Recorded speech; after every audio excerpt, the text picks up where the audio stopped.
You'll read for about 20 minutes and then we'll open up a line to call-in questions. Remember to say the name of your book as many times as possible. Feels a little opportunistic. Exactly. Is it fair for me to get free publicity because I'm sleeping with a producer? A, you're getting publicity because you happen to work at the radio station, and B, it's not that much publicity. Thanks. That puts it all in perspective. Oh, hey, I heard from that real estate lady again today. She found us someplace in the Castro district, which is apparently the gay neighborhood, but as she says in her Teutonic way, it's not as much of a problem as it used to be. 2 minutes. Do we like her? Do we want a real estate lady who sounds like Eva Braun? I'm sure you're exaggerating. No, I'm not. She scares me. I think she has a beard. By the way, we need to make a decision about that car thing. Car thing? We selling one or both? We driving out? We shipping it later? You remember? Car discussion? Right. You need to get ready. I'm for driving out. I think it'd be an adventure. We could stop in diners and souvenir shops, take goofy pictures of ourselves in North Dakota. Look, we need to have a bigger discussion, but now is not the time. 1 minute. What discussion? Not right now. Hey. What discussion? About that lump. I had a biopsy. It's malignant, so obviously this changes things. 40 seconds.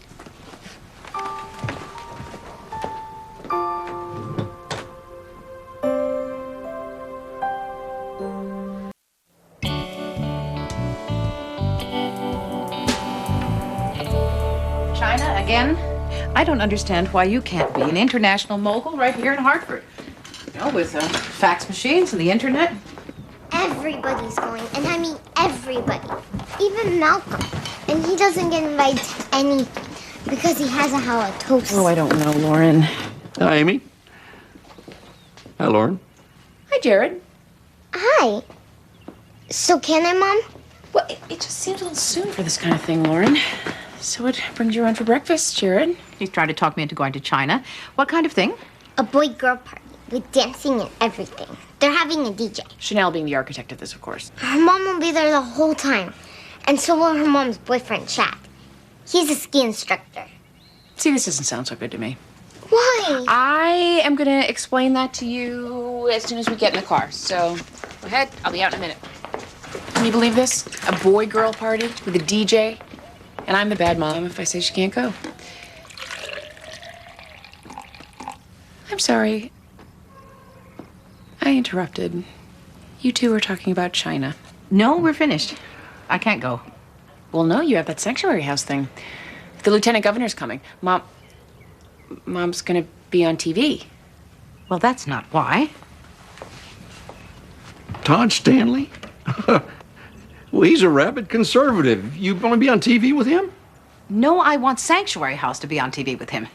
It's good exposure for us. So you're passing up China because of Todd Stanley? Okay, I gotta go, so bye, Mom. Bye, Jared. All right, then. I'm going to take you to dinner tomorrow night. Fancy, so get your pearls out of storage. You certainly know how to punish a girl. Don't be late.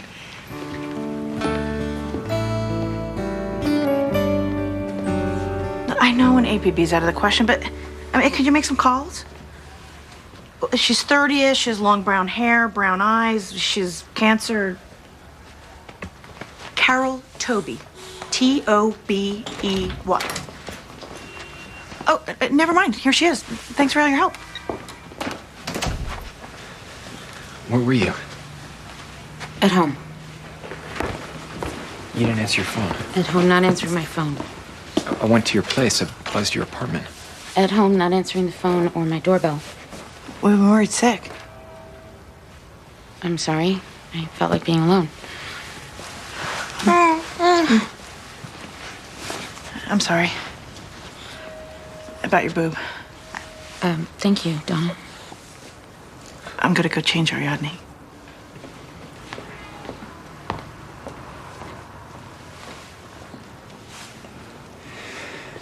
I was going nuts. Me too.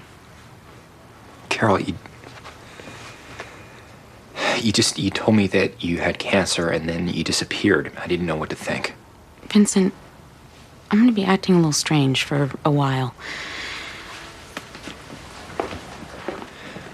What do we do now? You don't do anything. I have to get another ultrasound, some blood work done, decide between the lumpectomy and the mastectomy. Oh my God. No. You cannot freak out. Or we can't be together. I mean it, Vincent. Just tell me what to do. I don't know. Just don't act like it's the end of the world. Don't treat me like I'm dying. Okay.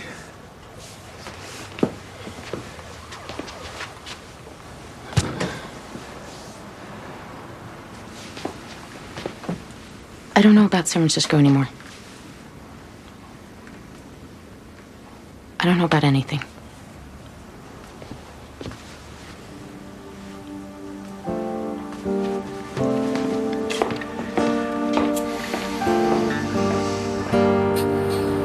The Herald Examiner will be here, as well as someone from the Associated Press, maybe the Washington Post. We're waiting to hear. They requested that we have one designated spokesperson, so I figured we put it to a vote. Yeah, not Maxine. Thank you, Jonathan. Why? Sanctuary House was her idea. Well, we have 5 minutes of airtime if we're lucky. We have me, the dashing wheelchair-using attorney. We have Fran, beautiful, black, recovered junkie, MD. We have Peggy, red-headed, blue-collar gunslinger. And we have Maxine, the white, upper-middle-class matriarch. What upper? It's just not going to blaze any trails. Is the voting almost over? What? I'm just trying to maximize our exposure. I can simplify matters by taking myself out of the running. I'm not very good at talking to the press. Well, then, since I know I'll get voted off the island, I'm going with Fran. I second. It pains me to agree with Jonathan, but I will. Well, that's what I call a ringing endorsement. So, I'll do the talking. The final order of business is Lieutenant Governor Stanley has requested to be photographed talking with some children. No. Maxine, it gets worse. He wants us to make sure that we provide an ethnic mix. That's disgusting. There shouldn't be any children there of any ethnic mix. All right, we need to be realistic. We need exposure on this level. All our financing depends on it. No, Fran. Just no. We provide a public service. We don't get to choose where the money comes from. And anything we turn away is a direct debit from the children. You are in this. Like it or not. Louisa and Emily Bayless, now 2 weeks old, currently reside at St. Timothy's Hospital in the neonatal infant care unit. The hospital is the moving party, asking for emergency authorization to override the parents' withholding of medical care. Mark and Sharon Bayless refused to allow an allegedly life-saving operation. That's all correct? Yes, Your Honor. The parents seek injunctive relief to block the procedure. On what grounds? Your Honor, the operation would only be life-saving for one of the girls. For the other, it would be fatal. The babies are conjoined. They share several major organs, including heart and lungs. Objection. We're getting into testimony. Miss Pankow is not a doctor. We're not at trial here. The point is, Miss Pankow, the parents don't want the operation. They prefer not to sentence one of their daughters to death. Can I get a straight answer? The parents want to do nothing. They want to take their babies home as they are. Understood. I'll schedule this motion for an emergency hearing first thing tomorrow. Time is of the essence, Your Honor. Duly noted. We'll get through as much testimony as possible. Mr.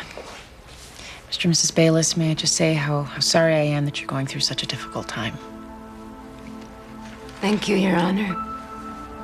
We feel that the birth of our daughters is a gift. Both of them.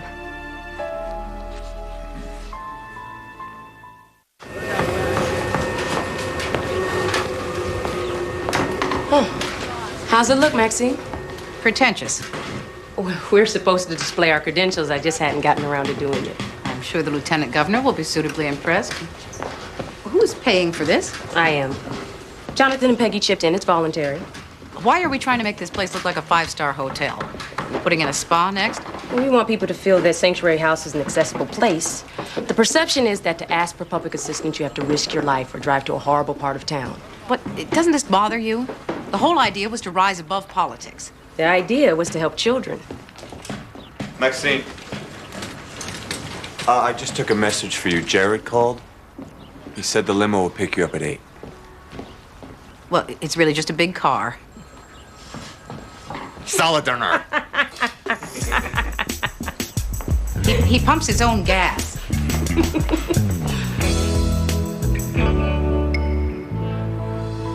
I don't believe that you mean that. Don't make things harder, Vincent. You're saying that because this random thing happened to you, and you're gonna have to deal with it for a while. It's cancer, Vincent. I know that. And chemotherapy, which could take months, and I'm gonna get sick, and my hair will fall out. I don't understand how any of that means that we can't be together. It just does. Why? See, you're making it worse. How am I making it worse? By arguing with me at a time when I really need your support. How can I give you support when you're breaking up with me? Can't talk about this anymore. I don't have the energy. If you care about me, you'll accept that this is the way things are. No. Vincent. Carol, you're having some kind of reaction. No kidding. You're not behaving rationally. You can't just shut me out. It's not fair. Try not to use the word fair around me, okay? And this is what I was afraid you'd do. You're co-opting my crisis. This is happening to me. And I can't take care of your feelings about it. I'd rather be alone. It's less draining.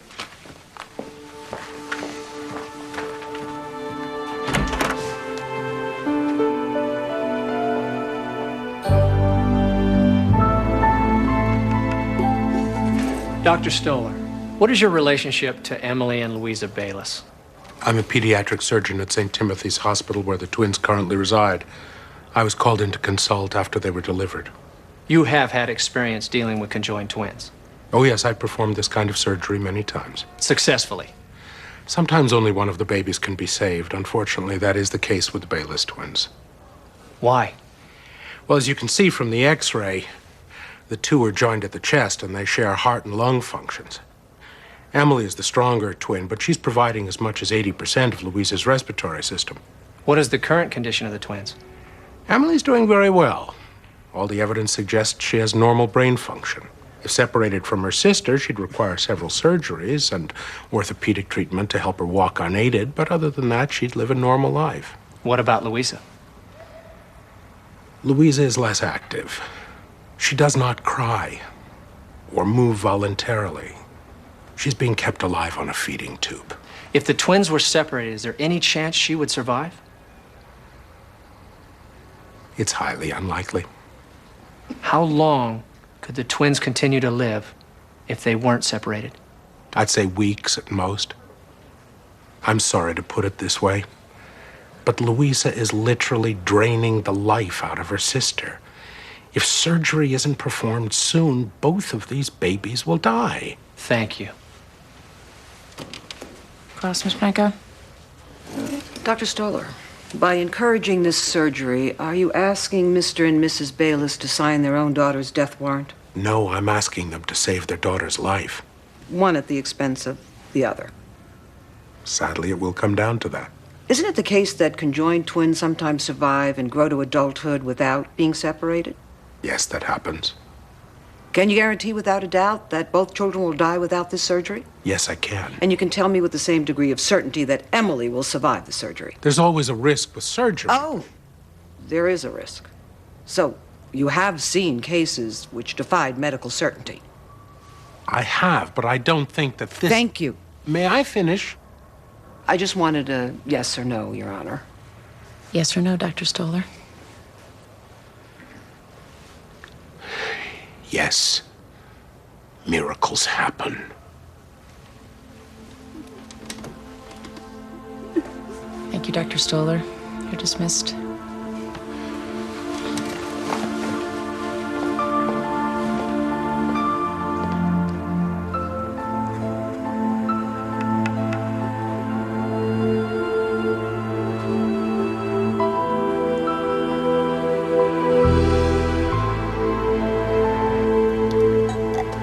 I'll never get used to riding around in this thing.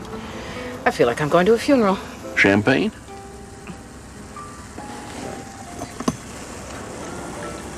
Not even a hint about where we're going. No. Will there be antelope on the menu? Is it one of those places? No, I think they serve small game only.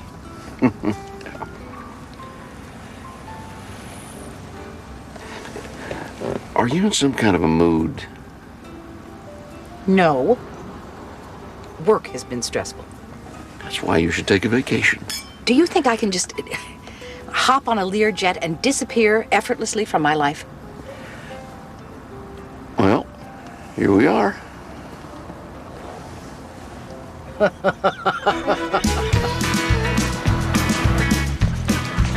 I prefer the pork ribs to beef. I know that isn't Texan. I've always felt that ribs are a very personal matter. I agree. You know, I've always had a hard time trying to be mysterious. I'm kind of a plain talking man. Served me well most of my life. But sitting here right now, I'm at a loss for words. That doesn't mean you can talk. Okay. Now, here's the deal. My company is opening an office in China. That means I'm going to have to be away for a good amount of time, anywhere from 6 months to 2 years. Yeah, I'm not finished. So, here goes.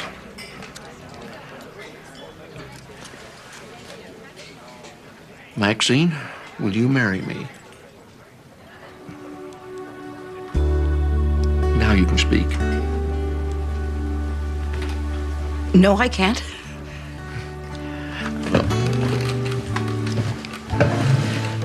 Maybe I didn't say that right. Maxine, I love you. I respect you. I don't know anybody I'd rather be with. It's a privilege to have you in my life. And I'd be honored to be your husband.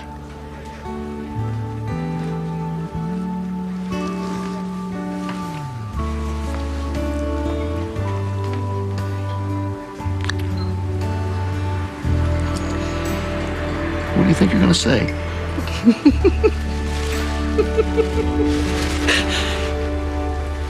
Take your time.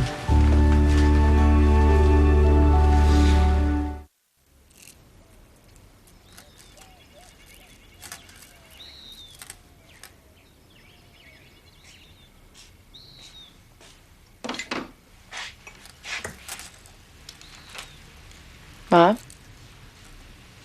What are you doing awake? I never went to sleep. Why? It was an eventful day. What's your excuse? Oh, I'm in the middle of this case, which I can't talk about. But if I could, I'd say it involves euthanasia. And not just like turning off life support. An aggressive surgery that would kill one child, save the other. Too bad you can't talk about it. Might make you feel better. Yeah. Jared Duff asked me to marry him. Ma. Yeah, I know. You can't. Why not? I mean, of course you can. And you should. If you want to. He's moving to China. Oh, well, then you can't. I know. He's a wonderful man. And he says and does all the right things. And he treats me like royalty, which is pleasant. But I can't help feeling that he sees my work as some kind of drudgery I deserve to escape. I mean, I feel that way about my job sometimes, but he's not allowed to. Have you talked to him about this? Not yet.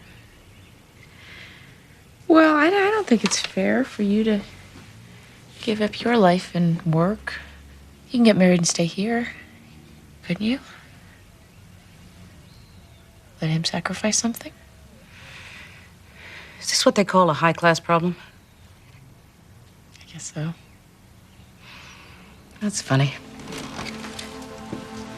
Feels just like a regular one.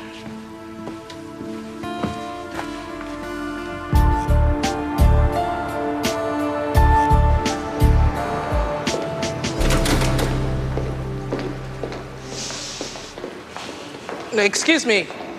Good morning. Morning. May I help you? I'm going to Mr. Duff's office. Do you have an appointment? No, but I don't think he'll mind. So you're not on the list? No, I'm a friend of his. I'm sorry, I can't let you go up. I'm his girlfriend. Oh, I'm sorry. One moment, please. Jordan, could you please let Mr. Duff know that his girlfriend is here to see him? Got it. Thank you. Jared. Maxine, my goodness, what a nice surprise this is. I was hoping we could talk. Well, can you give me a little time? I was just about to take these gentlemen out for a bite of lunch. Well, no, I have to get back to work. I was needed to talk to you just quickly. Okay. Excuse us, gentlemen. Yeah. Okay, sure. I want to say yes, Jared. I want to say yes right now, but there's something that we need to discuss, which is my job situation. Well, I want to discuss it too. Can we do it tonight? I need you to feel that what I do is just as important. Maxine, I know it's important. See, but I've got these 6 fellas in from Houston, and I didn't finish up this meeting. Fellas from Houston. Oh, well. I'll take you to dinner. Anywhere you like. No, that's all right. You have your meeting. Maxine. No, it's okay, really. I should have called. Yeah. All right, let's go. I hope you all brought your appetites with you. The food is good. That's great. Yeah, okay.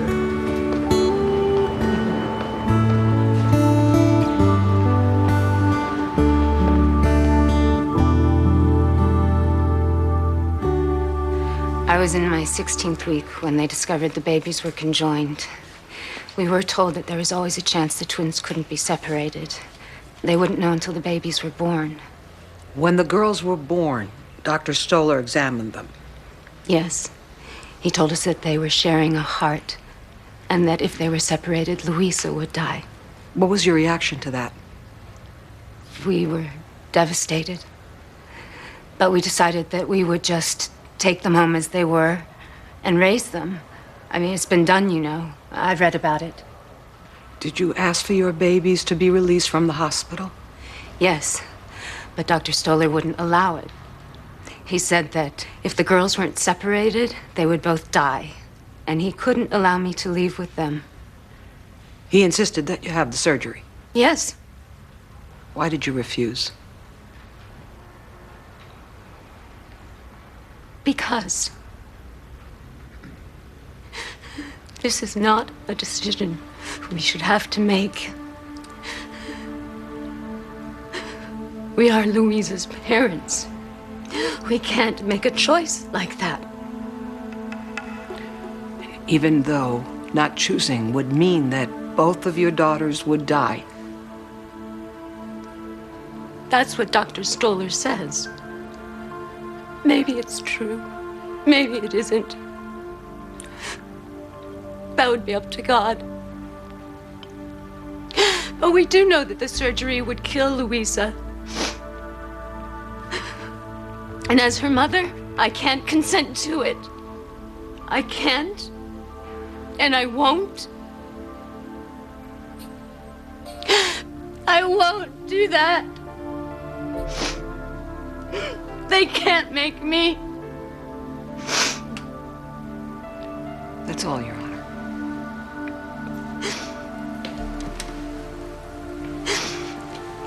Thank you, Mrs. Bayless.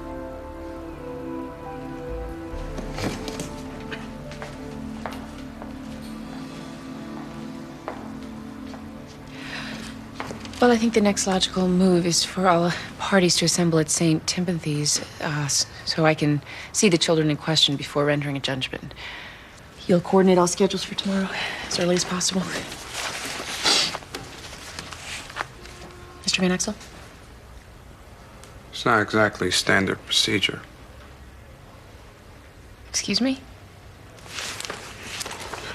I'll take care of it. Good.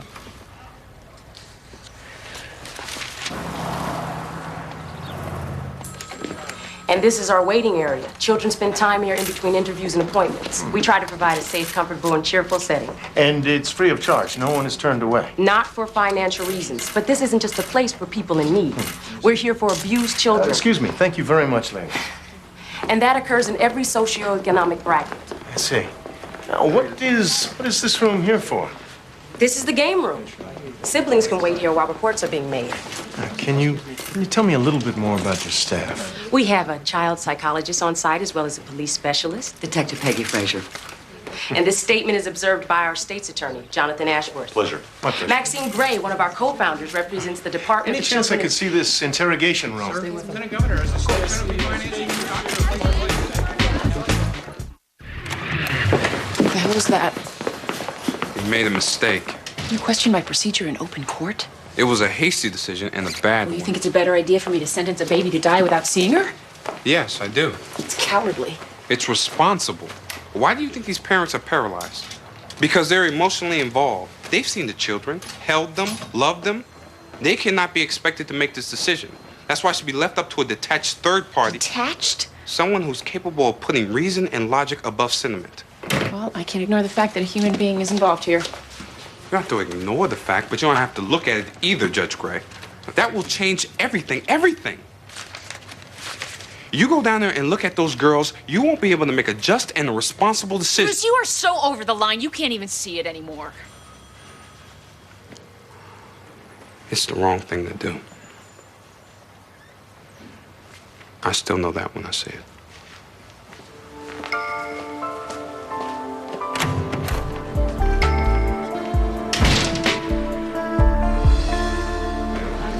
We try to keep Sanctuary House from feeling like a police station. We don't want the children to feel intimidated in any way. This is incredible. Sanctuary House is light years ahead of its time. Well, in fact, child advocacy centers are happening all over the country. Fully equipped facility for abused children who can't afford therapy and medical care. As I said, financial considerations are not the main issue. That way, less advantaged children do not have to suffer in silence. Children from broken homes, children of single mothers, they have a place to go. Mr. Stanley, are you hearing impaired? Do you have some kind of a listening disability? Because this is not a place for poverty-stricken children. This is a place for abused children. And I hope you're not trying to imply that only poor children are at risk of being abused. I hope you're not sending the message that children from, to borrow your horrible term, broken homes, or children of single mothers are somehow more vulnerable to being beaten or molested. The fact is that 80% of child abuse occurs in intact two-parent homes. And I resent the hell out of you marginalizing Maxine. and ghettoizing Maxine. the issue of abuse so that your lily-white, upwardly mobile, SUV-driving, latte-drinking constituents can sleep better at night. Maxine! Somebody has to say it.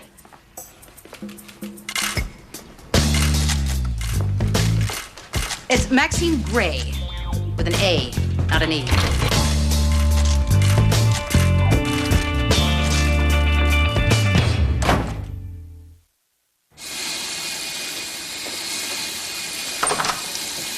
I have a plan.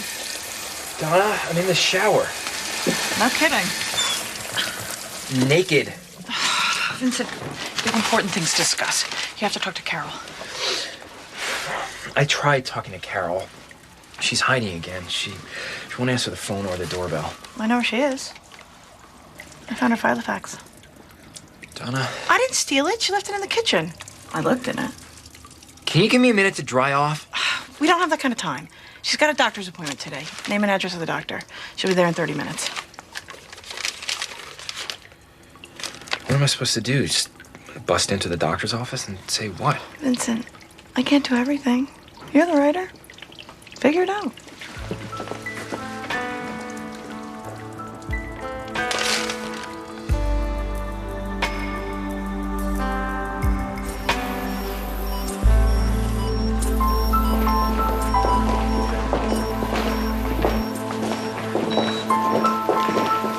ICU policy is one visitor at a time, Judge Gray.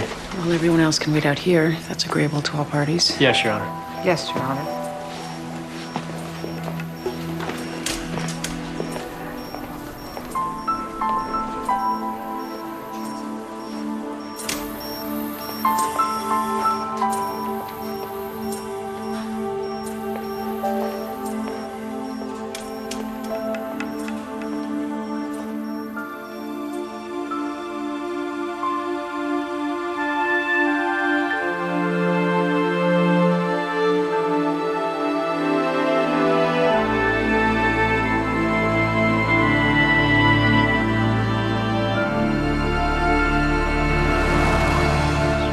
fallout was a little worse than we anticipated? Is that what I'm hearing?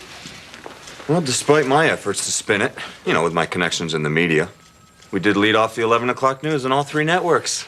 Maxine's speech was played in full. How did my hair look? Do you think this is funny? I do, a little. You realize we've been fielding calls all morning? Supporters of Todd Stanley who say they're going to recommend that our funding be cut back? They can't do that. Yes, Maxine, they can. You know, I don't know why this has to be the biggest thing in the world, Fran. Maxine makes an apology, this all blows over in a couple of days. Exactly.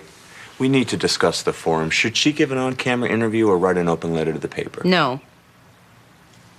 No what? I'm not apologizing. Maxine. What? You can avoid a world of pain if you just make a public apology. You don't even have to say you were wrong. Just that you regret your choice of words or losing your temper. No, Fran, I'm not taking a defensive position on this. I don't regret it. It needed to be said. Maxine. Someone has to protect this place from becoming another pawn in a political miasma. 1 minute he's having his picture taken. The next minute he is using us as a reason to cut the budget at DCF. Don't you see that? They use this kind of model as an example of their caring and their concern. But it's in order to hide the true motive, which is to eliminate state funding. Maxine, apologize. Fran, no. Then we'll put it to a vote. No more votes. You can't democratize a personal conviction. That's what this is. I am taking a stand, and I am perfectly willing to stand alone.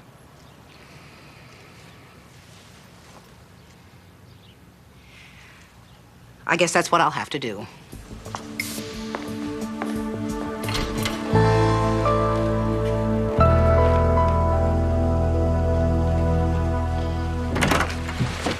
Hey, this is just gonna take a minute. Vincent, you can't just come in here. I have an appointment. Okay, I'll be quick. Marry me. What? You said not to treat you like you're dying. Well, I don't think that you're dying. And to prove it, I want us to be married, so that we can move on with the life that we had planned. This is a setback, Carol. I mean, it's complicated. It's gonna be difficult for a while, but we keep going, because that's what people do when they're planning a future together.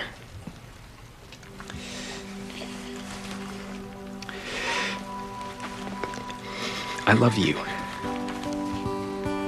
For better or worse. We're gonna take the worst part up front.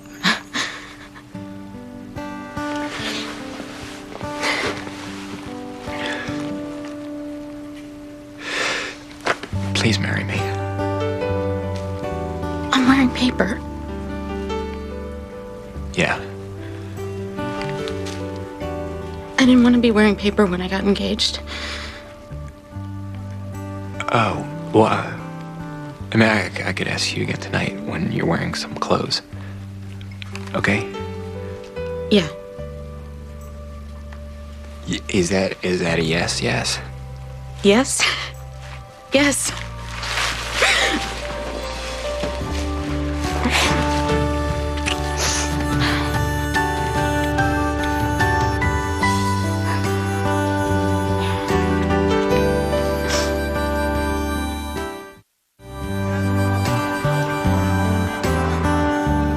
I have reviewed all the medical records and the data concerning conjoined twins, as well as the psych reports on both parents. I have visited Emily and Louisa, and because of that, I feel I have a little more understanding of your dilemma, Mr. and Mrs. Bayless. It is a heartbreaking decision. You said it's one that you should not have to make, and you're right. No parent should have to make this choice. And that is why this issue appears before me. Because I represent, to the best of my ability and in the absence of emotion, the voice of reason and fairness.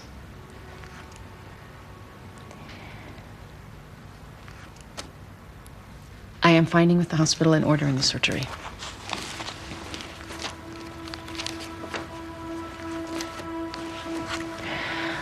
I know it will be devastating to say goodbye to Louisa. But according to medical evidence, Louisa's time here was predestined to be tragically short. If no action is taken, you will lose both your daughters. But if the surgery is performed, you will have the chance to raise a healthy, happy child, and the memory of Louisa will live on through her. I hope you can both find solace in that.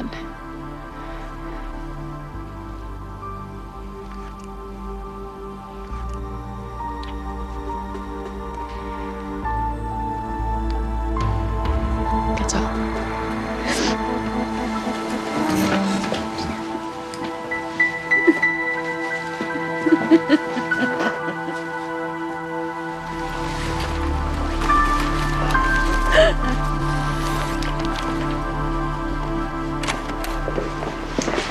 Well, that was harrowing. They seemed relieved, you know? Like they were happy to have someone take the decision away from them. Right. You've got a light docket tomorrow. Nothing on the books till 10. I hate it when we're mad at each other. Okay. I mean, if it helps, you were right. About not going to see the babies. I don't think it influenced my decision, but it could have. It was just something I needed to do on a moral level. I can't explain it. But you were right. Because now I'm going to be haunted by this decision when it would have been enough to have been tortured by it. You don't have to keep saying I was right. You were right. You want to know why I was right? Because I've been doing this job for a decade. I know something about procedure. It's my job to share that knowledge with you, but if you don't take it, I become nothing more than a secretary in charge of your schedule. I'm overqualified for that. I know. Plus, it's boring and unfulfilling. I need you to realize that. Okay. I'll try. Why does this feel like a marriage? Because it is. Without the obvious perks. You don't fix things up around the house and stuff. Right.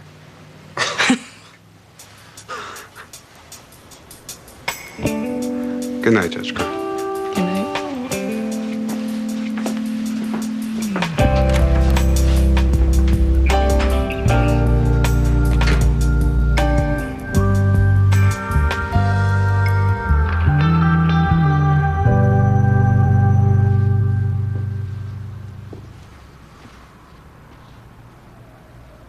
Oh, there you are. Been calling your cell phone all day. The battery gave out. Hmm. When are you leaving for China? Tomorrow afternoon. I've been wanting to talk to you before then. Well, here I am. Yeah. Sit down. Yeah. Can I get you something to drink? No, thank you.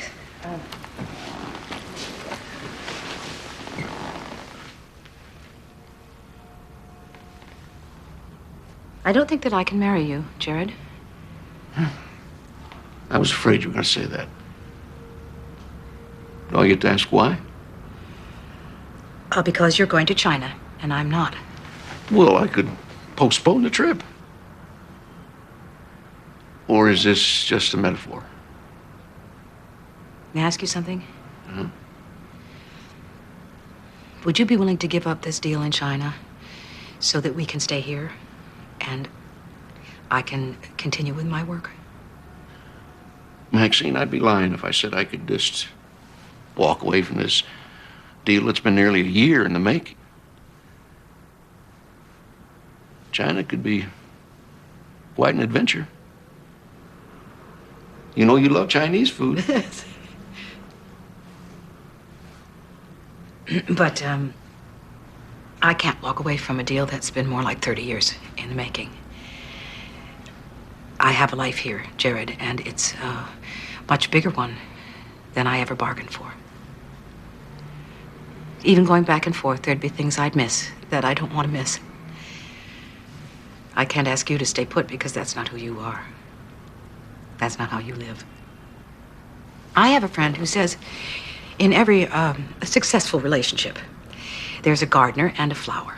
And the gardener grooms and takes care of things while the more exotic, delicate flower can grow and thrive. And what we have here is a couple of gardeners, Jared. I'd like to have a talk with this friend of yours. There's no friend, it's my theory. I was positioning myself to disclaim it. So, what happens now?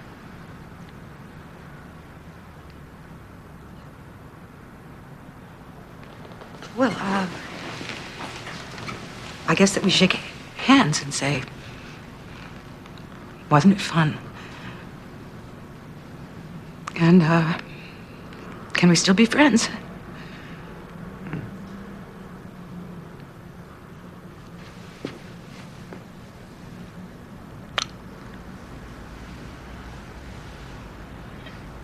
I think you know that's impossible.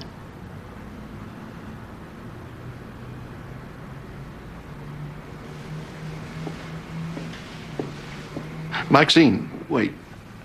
I've forgotten. Why is it we're breaking up? Because it's the right thing to do. I hate the right thing to do. I know. It's a pain in the ass.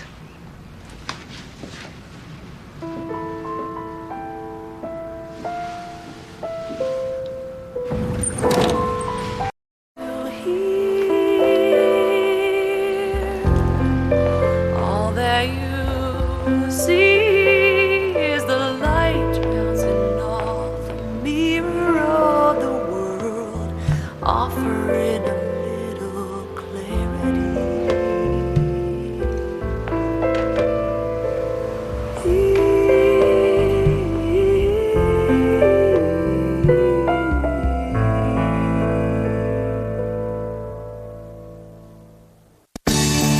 Coming up next on TNT's Prime Time in the Daytime, will Amy reconcile with her estranged brother?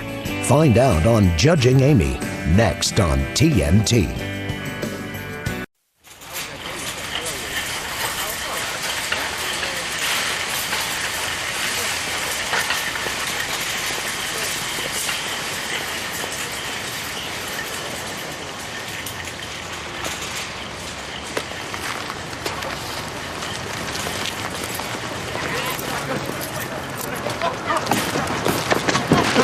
Hey, you! I got something. Move. Get the hell away from there! I said get away from that car right now! Take a hike, Grandma. I have a gun here, and I am not afraid to use it! She's got a gun. Yes! Move! I'd keep moving if I were you! Because I might go completely berserk! This is crazy!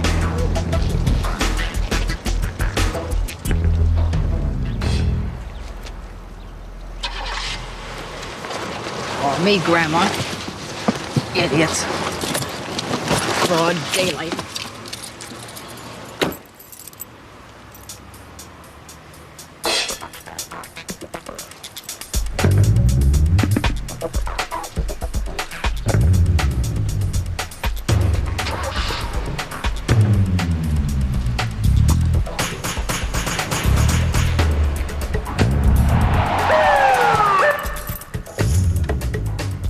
You in the Chevy Malibu. This is the police. Put your hands on the steering wheel where I can see them. On. First up is a gun offense. Terrific. Let's start the day out light. Gun was unloaded. You might want to consider an alternative sanction. Ah. Such as Gun 101. Is that what you decided to call it? Gun 101? That's very snappy. I've got Sean Potter for field experience, a couple of marshals for muscle, the guy from the state attorney's office because I have to. So we're ready to rock. Except for one small matter. No, I pretty much covered everything. Except for the United States Constitution, which states that everybody's innocent until proven guilty, which means that discussing this boy's sentence ex parte might be a tad premature, if not blatantly unethical. I didn't mean to presume. Besides, I'm not sure there aren't some gun offenses where we shouldn't come down like the wrath of God. Then imagine how much I appreciate the chance to persuade you otherwise.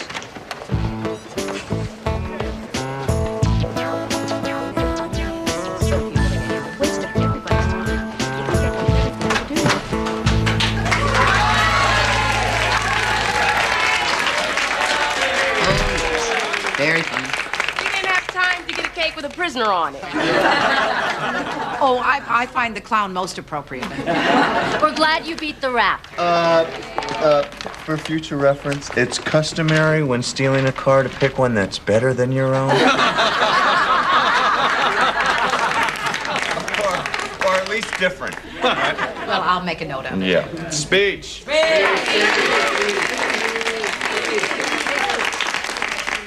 Well, you must all be so pleased.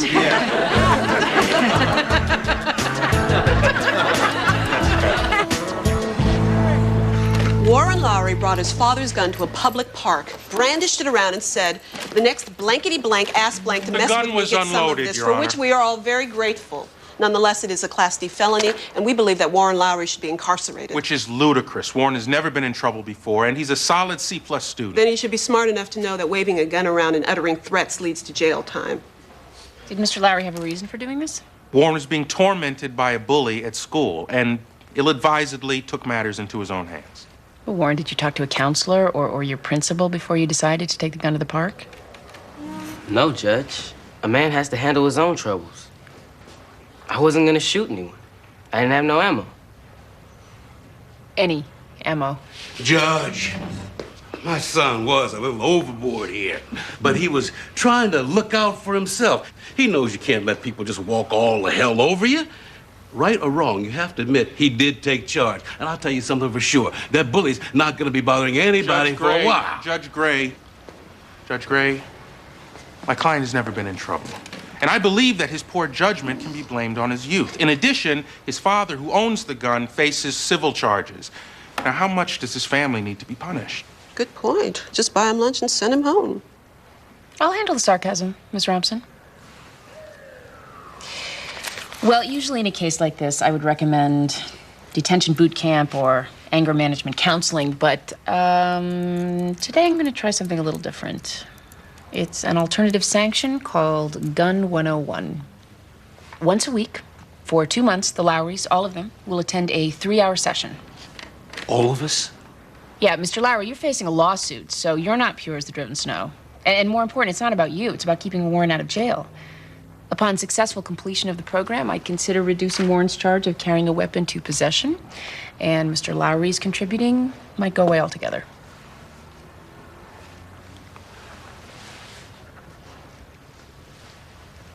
All right. Is that all right with you, Miss Robson?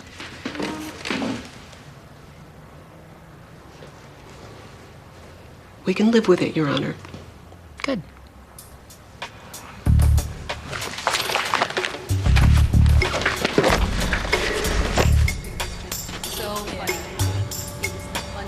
Sarah, join me in my humiliation, won't you? Thanks, but I don't get along with white flour. Who's the artist? Oh, a 4-year-old named Tiffany Reynolds. And what is the story here? I'm not sure. Maybe nothing. Excuse me, Maxine. Losing a daughter is hard enough, Judge Gray, but to lose a daughter to suicide is particularly painful. We all feel empathy for the Eggers. But to blame my clients for Julie's suicide and then move them to adult court to be tried for manslaughter, well, that would be a miscarriage of justice. Mr. and Mrs. Eggers, first and foremost, I'd like to extend the court's condolences for the loss of your daughter. Thank you, Your Honor. I'd hate to have your personal tragedy get lost in all these arguments. So, Mr. Friedman, could you please tell the court why Midge Bailey and Angie Becker should be held responsible for Julie Eggers' suicide?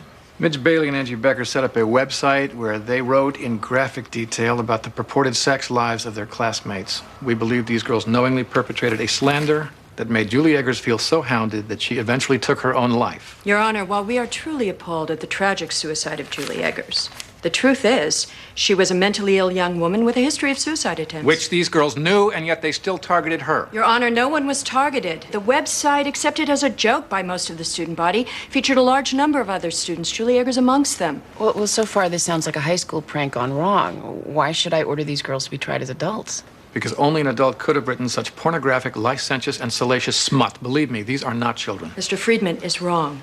Children today are precocious. It doesn't mean they aren't children. Okay, we're all in agreement that the matter is unclear. I'd like to hear testimony to determine probable cause and the need to transfer these girls to the adult court.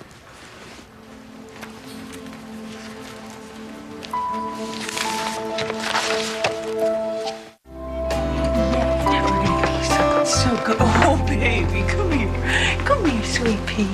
Little pea, gonna make you something so good. Vincent, where have you been? Wait. What are you cooking? Don't take the tone with me. You want to know what I'm cooking? Try sticking around. Donna, something I may have forgotten to mention to you. You and I are not married. Where were you? Off on a bender, I suppose, drowning your sorrows. Let me tell you, mister, that is no way to deal with your problems. There are no answers at the other end of a bottle. Champagne? I'll get the glasses. Why are we drinking champagne in the middle of the day? We're celebrating. Because even though you and I are not married, I am married. Oh, my God. Does Carol know? I'm married to Carol. I knew that. I mean, I was hoping. Oh, my God. That is so excellent. You're off getting married? In Las Vegas. The King Chapel of Love. It was tacky. Cheers. So, where's the bride? Oh, she's about halfway to San Francisco. She found a really good oncologist out there. I'm gonna tie things up around here, and I'll be out in time for the surgery. Who knows? Maybe she'll be well enough to take the job. Wow. Yeah.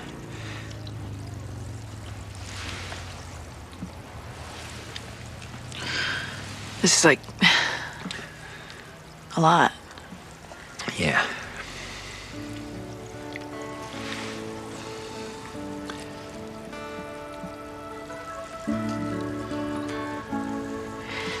You're happy though, right?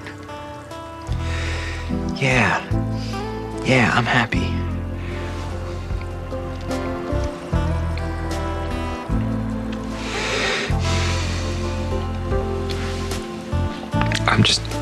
I'm scared to death. That's...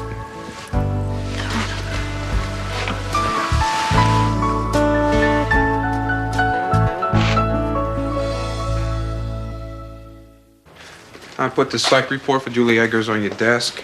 Next up is the Frederickson neglect case, which should take up the rest of the morning. Aren't you going to thank me? For what? For sentencing Warren Lowry to gun 101. I commend Your Honor on the good decision. Oh, well, that's close to gratitude. Because some gun offenses are family problems. And simply punishing the child is misguided. Okay, we blew past gratitude and straight into debate. Judge Gray, I was wondering, could I be asking you a wee favor? Come in, Donna, or whoever you are. Saints preserve, it's a bit close in here, isn't it? Oh, I'll not take up too much of your precious time. Donna, what are you doing? Oh, I'm stage manager for Sonnet Palooza. A foolish man might ask what that is. Oh, it's the greatest hits of literature, all packed into one powerhouse evening with no unfamiliar passages. I'm understudying Molly Bloom and everyone else, so if God forbid anyone gets sick or dies, I'm in. So far, everyone seems pretty healthy. Oh, well, that's too bad. I mean, good. Yeah, I'm also selling tickets. I'll take 4. I'd rather see a dead body. Fine. 2 for you, 4 for Judge Gray. Now, you wouldn't be buying for Vincent and Carol, would you? No. Oh, good, because they aren't coming. Why not? Carol's already gone to the cancer specialist in San Francisco, and I'm not so sure Vincent's up for a night at the theater without her. Cancer specialist? Carol has cancer? What kind? Breast cancer. I'm so sorry. I thought you knew. Donna, why don't we give Judge Gray a moment?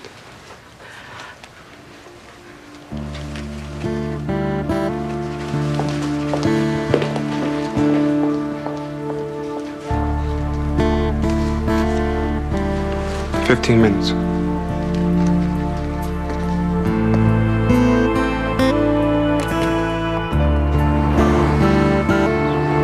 Why aren't you working?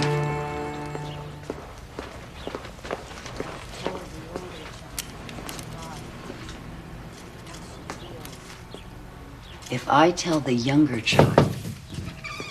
Excuse me. I hope you're not discussing any particular case. Of course not.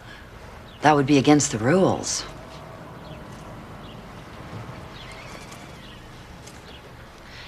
Okay, I guess I better get back to the 3rd floor. Good, because that's the best place for therapists to be. Far away from investigators. You're like the eye on the dollar bill. Ever watchful. I try.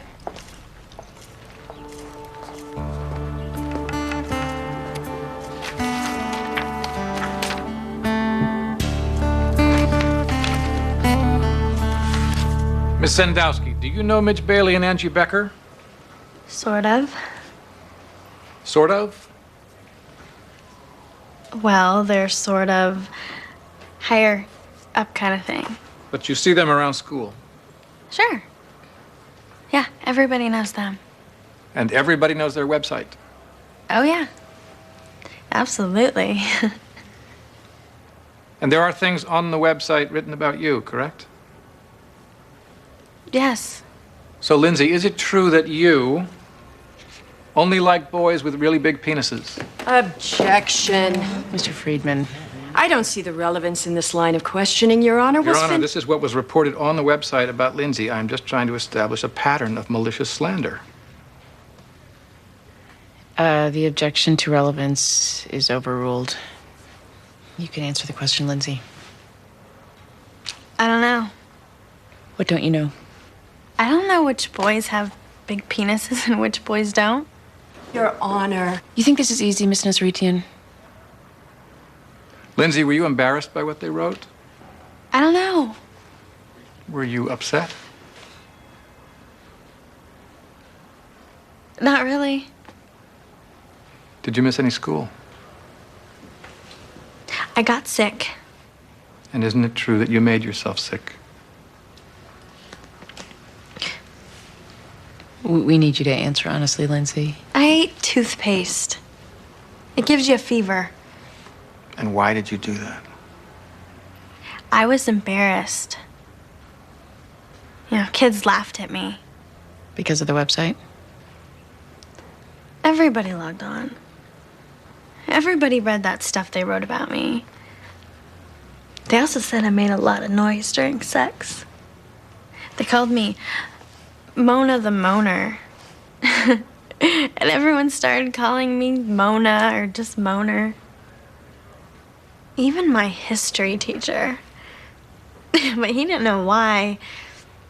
He just heard the other kids say it.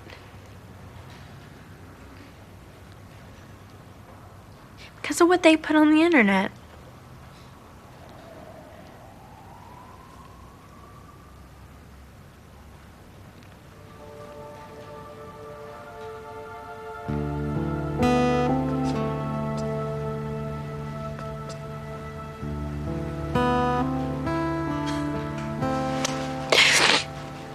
It was horrible.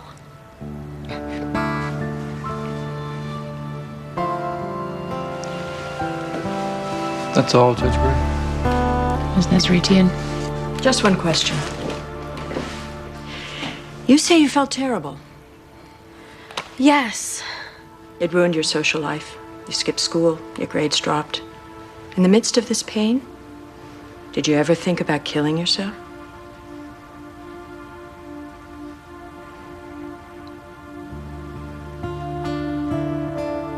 No. No, I didn't.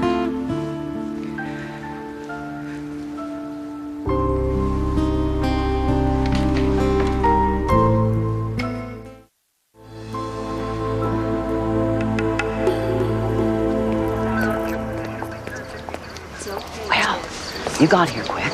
Not as quick as some.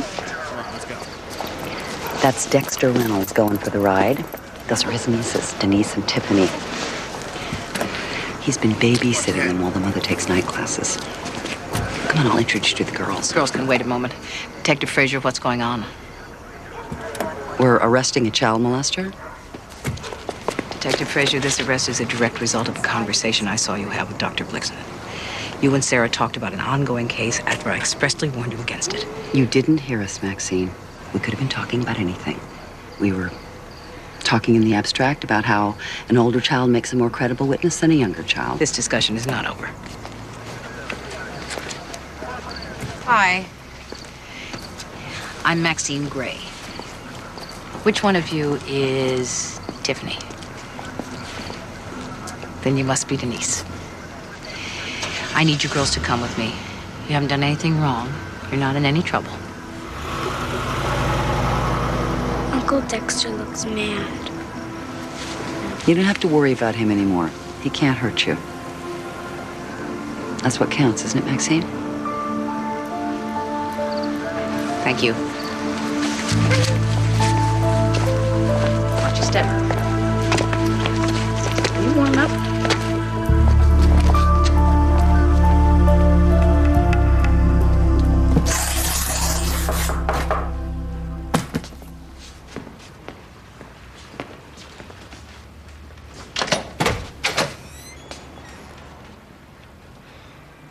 Hi.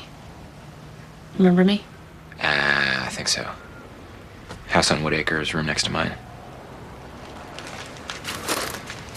But you make me a sugar high. I was kind of hoping that might be a bag full of experienced moving men. Wow. You're really not wasting any time. I don't have any to waste.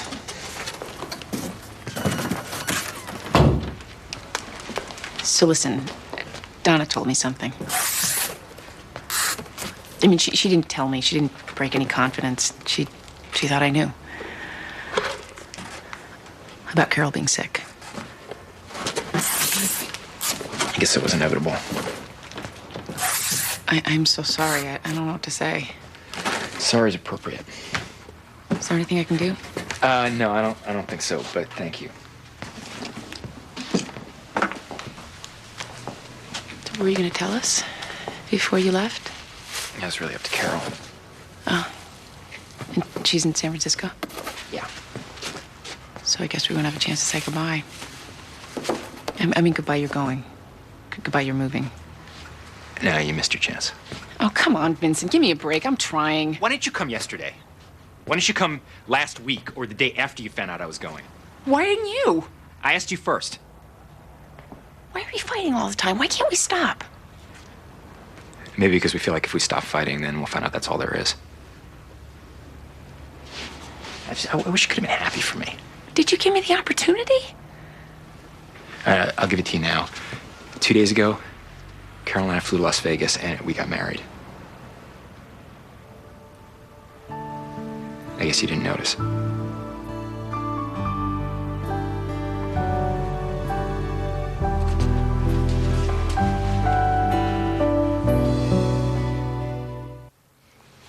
Julie had some real problems. We don't deny that. We went to family therapy, and Julie went on medication, an antidepressant. But things were definitely getting better. Until when? Suddenly she wouldn't get out of bed, didn't want to go to school. We took her to the therapist, and that's where she mentioned the website. My husband and I logged on to the internet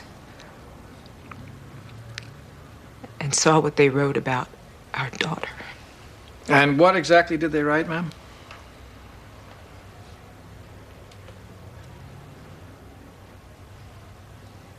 Your Honor, I'd like the court's permission to ask some rather leading questions to preserve Mrs. Egger's feelings. I'm so sorry, Mrs. Eggers. I can't imagine how difficult this is for you. Be careful, Mr. Friedman. Did they write that your daughter filleted the entire marching band during an out-of-town football game?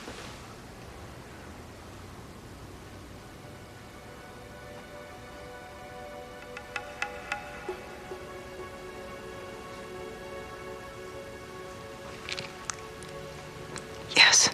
Okay, I think we get the picture. We don't need to go through this point by point. Did you notify the school of this situation, Mrs. Eggers? Julie begged me not to. She couldn't stand the thought of her teachers seeing all that was written. You are monsters! You have killed my daughter! Your Honor. I'm sorry. I'm sorry. It's just that Julie was so sad for so long. And things were getting better, and we thought Julie would have a chance. And then them.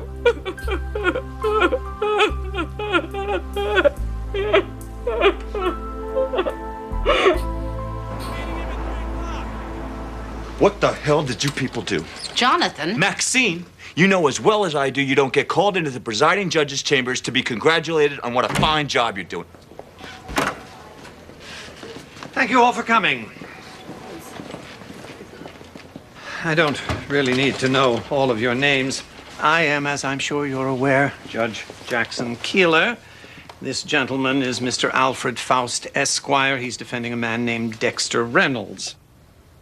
And this is Mr. Faust's motion to dismiss on grounds of prosecutorial misconduct. It appears a therapist from Sanctuary House colluded with one of your investigators in having charges brought against his client.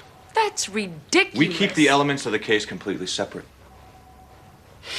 So, Detective Fraser? Yes, Judge. You and, for example, Dr. Blixman? Yes.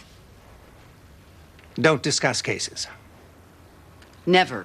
Oh, please. Apparently, the older daughter was unable to sleep, so she did what little girls do. She went to her mother and she confessed. She's recanted. When her mother asked her why she lied, she said that someone at that nice place with the new toys told her it would help her little sister. It's not odd for an abused child to recant. She's worried her family will blame her and she wants it to all go away. As do I. But it's not that simple.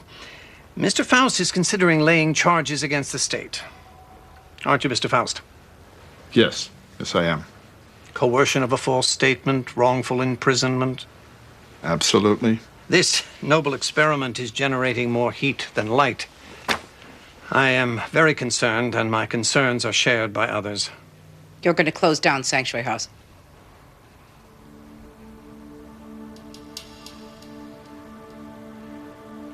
Only if a thorough investigation indicates that such a closure would be appropriate. Again, thank you all for coming. I found it most informative.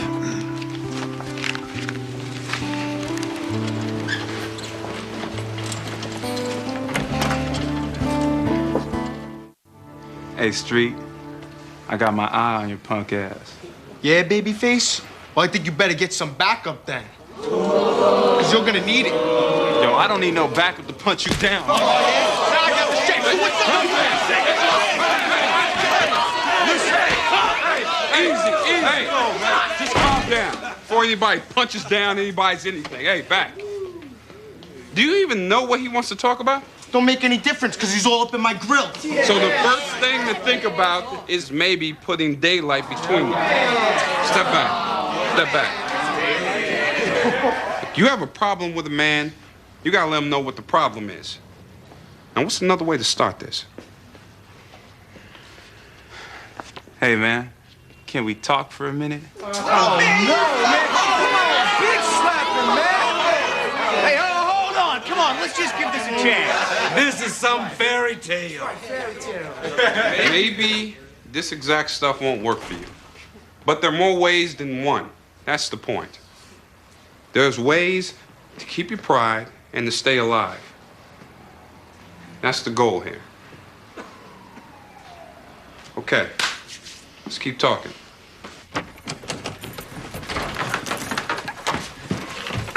Don't you ever pick up your messages?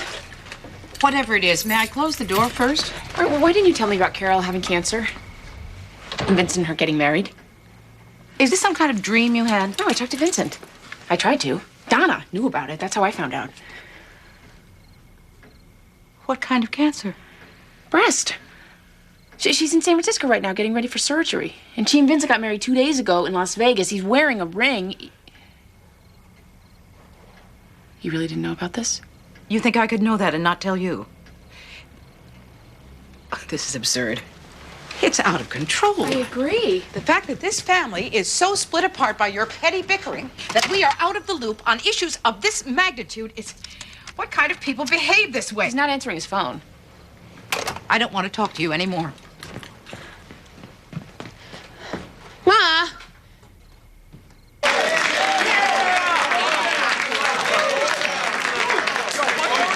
Are we done here yet? Not quite. I know some of you have trouble talking to your parents and vice versa, so we're going to work on a little role reversal. Now, some of you guys are going to get to be parents. Your parents are going to be kids again. Let's see. Front and center, please. Get somebody else. But I picked you, Ernest. You don't know me well enough to call me Ernest. Okay. Mr. Lowry, will you and Mr. Lowry Jr. please come up front? This is a waste of time. Jesse! You know what? Why don't you just give it a try? Because you have to be here anyway. You think I don't know how to be a father to my own son? We shouldn't be here. The judge didn't see it that way. It was your gun.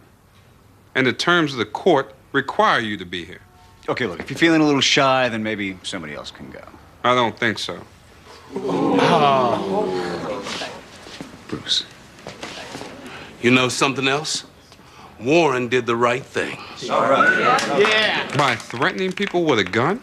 You see, we're here to learn alternative strategies for conflict resolution. The problem with society is that it's always trying to knock off the rough edges, the things that make us individuals. Mr. Lowry, if you don't fulfill the requirements of the court order, your son will go to jail, and you're liable to follow. See, this is a perfect example of a conflict resolution. I'm out of here. Come on, Warren. Let's go. Move. Let's move. Bettina.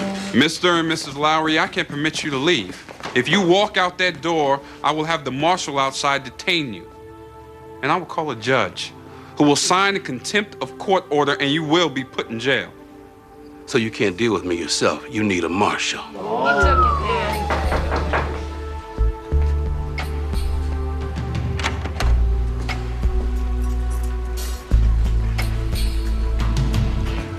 Marshal.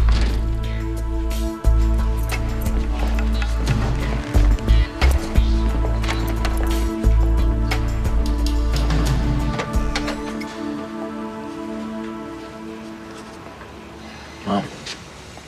Vincent? I don't know where to start. Why don't you start by coming in?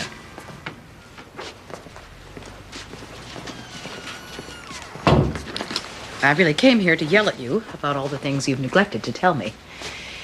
But then I passed an accident at the intersection at Governor Street.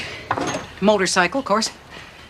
Someone on the ground, under a sheet, just a foot sticking out. I hate that. So I have revised my speech. And I just want to say, I love you and life is short, so please, please stop doing this for your old mother. Well, I don't think I'm doing anything. You might want to talk to your daughter. Oh, Vincent, I'm too tired for this. And you should be too.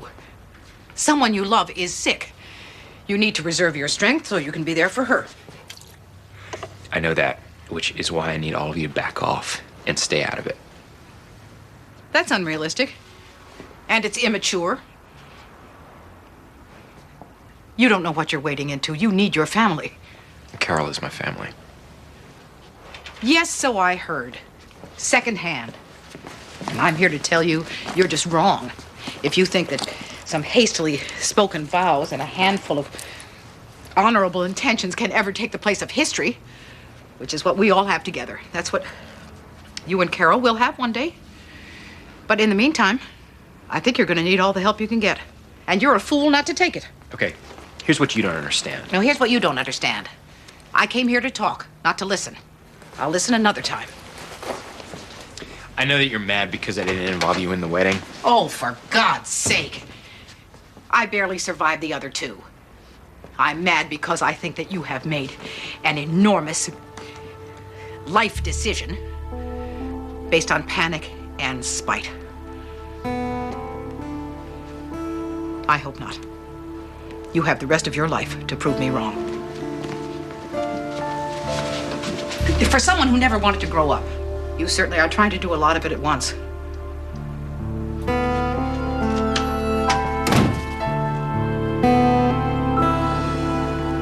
We're supposed to be experts in conflict resolution. Let's go in there and resolve this conflict without risking the program. Too late. Evening, gentlemen. Judge Gray?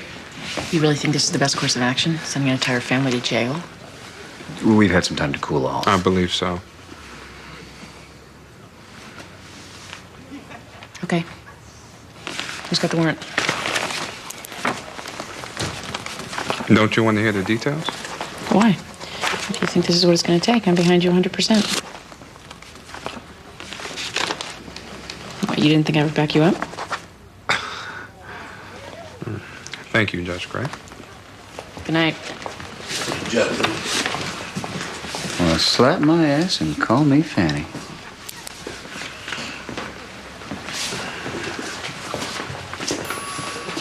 So what's that mean? It means if you don't get back in that room and finish the program, you go to jail. All of you.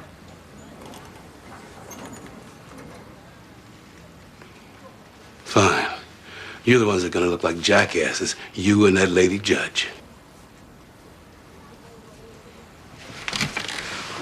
What if Warren and I go back? That'd be great. If you go back, you're no longer in contempt of court. Get in there. Don't defy me on this, Bettina. Get in there, Warren.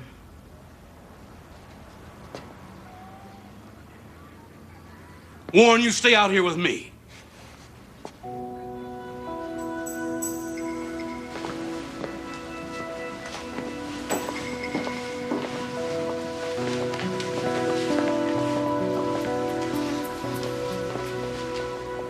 Last chance. What? I'm supposed to apologize? Mr. Lowry, you go back into that room and participate, or you go with the marshal. It's that simple. Go to hell. Just remember you had to call a lady judge and Deputy Dan because you couldn't handle me yourself. I only fight people my size.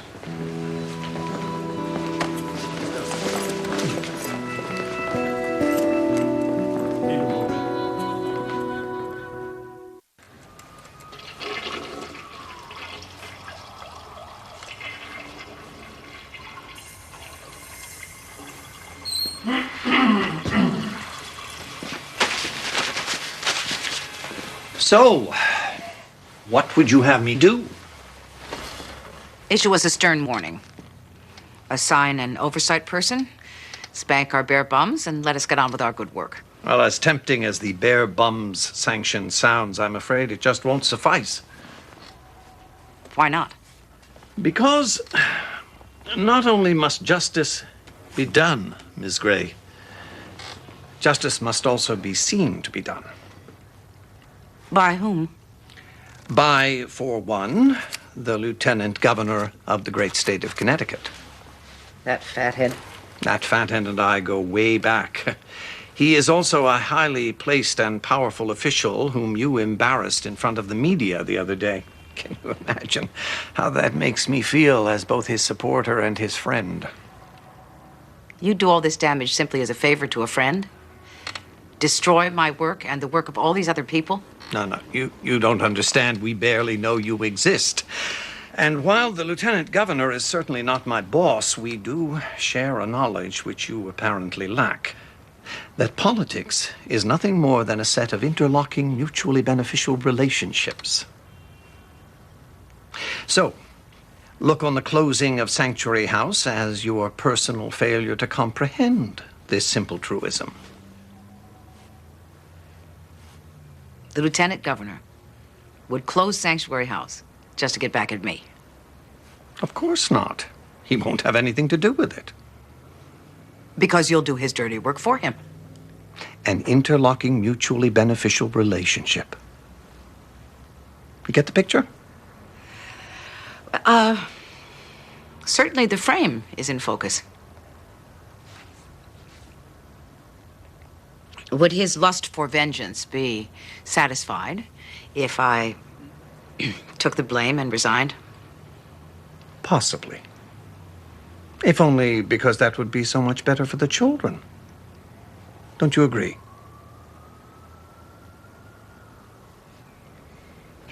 Before I make my ruling, I'd like to ask you something. Why did you feel the need to smear the reputations of your schoolmates all over the World Wide Web? We want to be journalists. It started out as a school project. I thought journalists were supposed to report the truth. Yeah, but we got more hits when we spiced things up. On our resumes, it'll be the number of hits to the website that gets us into the good journalism school, not the actual content. You wanted to beef up your application, so you wrote sexy gossip? To raise the number of hits. It wasn't anything personal. Well, sexual gossip and rumors have always been a part of adolescent life. We used to pass notes around the class, but these girls made use of the internet. So it's not a matter of 5 or 6 people hearing gossip and telling their friends, but the entire population of a school. Julie Eggers was a fragile soul, and what Miss Bailey and Miss Becker did to her was callous, malicious, and cruel, and apparently totally self-serving. But I cannot find probable cause that the crime of manslaughter has been committed. So the complaint is dismissed. My sympathies are with you, Mr. and Mrs. Eggers. And I realize from where you sit, this does not feel like justice. Especially since, like you, I believe that what these young women did contributed to your daughter's death. I'm not sure if they'll ever realize the enormity of that. But in an effort to hasten that moment, I'm ordering a transcript of this trial be permanently addended to their high school transcripts. And we'll see how those college admissions boards react to that. You're trying to ruin our future. At least you have one, Miss Becker. Julie Eggers only has a past.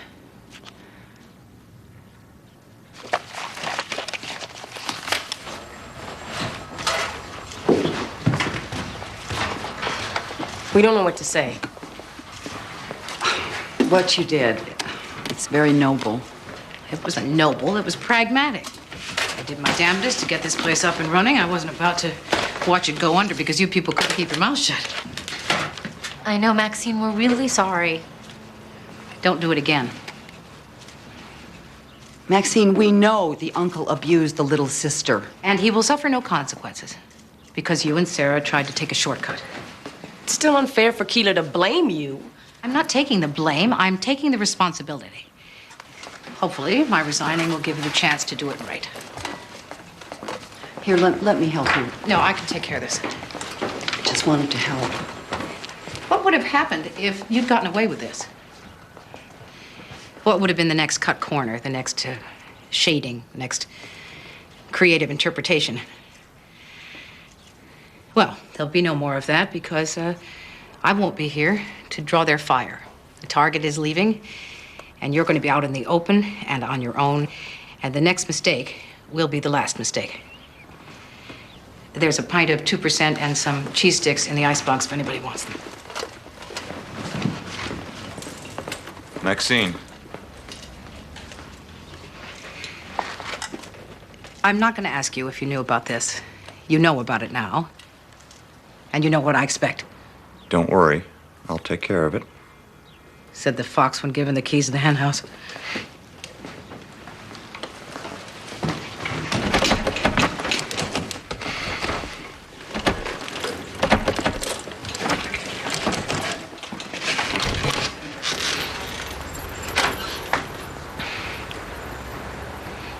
I'm nuts about you, too.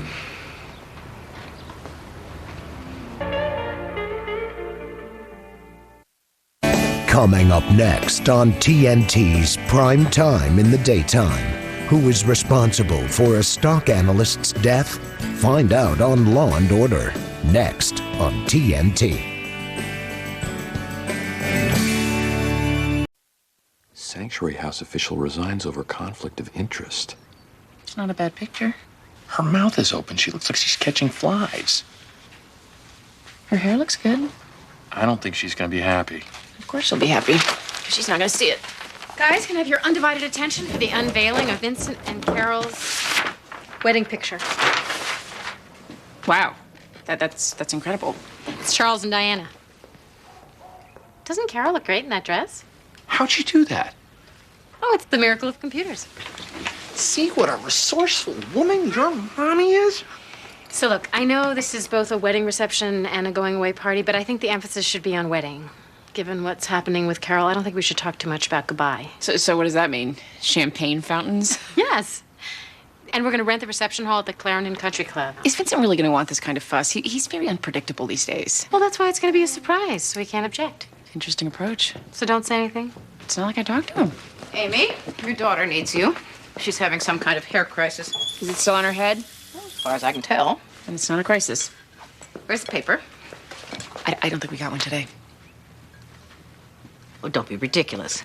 I tip Alvin better than anyone on the block. He never forgets me. Oh, but there's never anything good in the paper anyway, Mom. Oh, hey, look. Take a look at this. How bizarre. Jillian did it. It's lovely. Well, it's Charles and Diana. Wonderful. Amy, please give me the paper. Oh, for God's sake, do you think I'm not going to go right out of here and get one?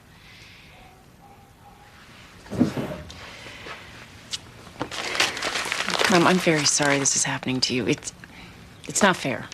It's not what you deserve. And yet it's happening. Well, I better go out there and face it. Mom, remember you always used to tell me the most important rule in life is to be independent of the good opinion of others. Well, I'm certainly independent of it now. Your hair look good? Husband and I have been divorced for 4 years. Is that precise enough? Yes. And we have joint custody of our 11-year-old daughter, Lisa.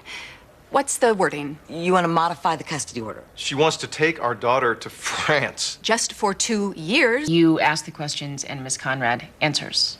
In Paris, I'd have the money to send Lisa to a private school where they have teachers who specialize in learning disorders. And do you anticipate any other benefits from life in Paris for Lisa?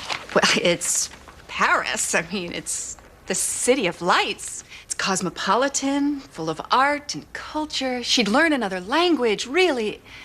It's the chance of a lifetime. That's all, Your Honor. Mr. Sisko? This job's for 2 years. That's correct. What if you do a great job? What if they offer you even more money to stay even longer?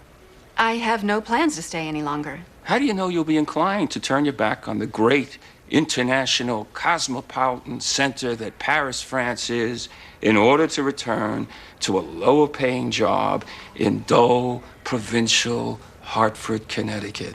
I just know. Has Miss Mosley explained how hard it is to get a French judge to enforce the ruling of a Connecticut court? No? Oh, really? She hasn't explained that it's almost impossible. I get the point, Mr. Sisko. You can move on. I have no more questions, Your Honor.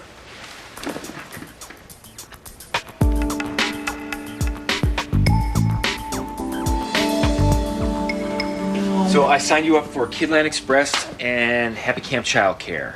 Oh, callow kiss, up wide thy mewling maw. Mrs. LaRusso upstairs has agreed to watch Ariadne until December, but she's going to Montana then, and she doesn't know when she'll be back. Forsooth, she doth devour like the downy dodo. Are you listening to me? Everything will be fine, won't it, downy dodo? Why are you talking like that? Oh, I'm no longer just an understudy.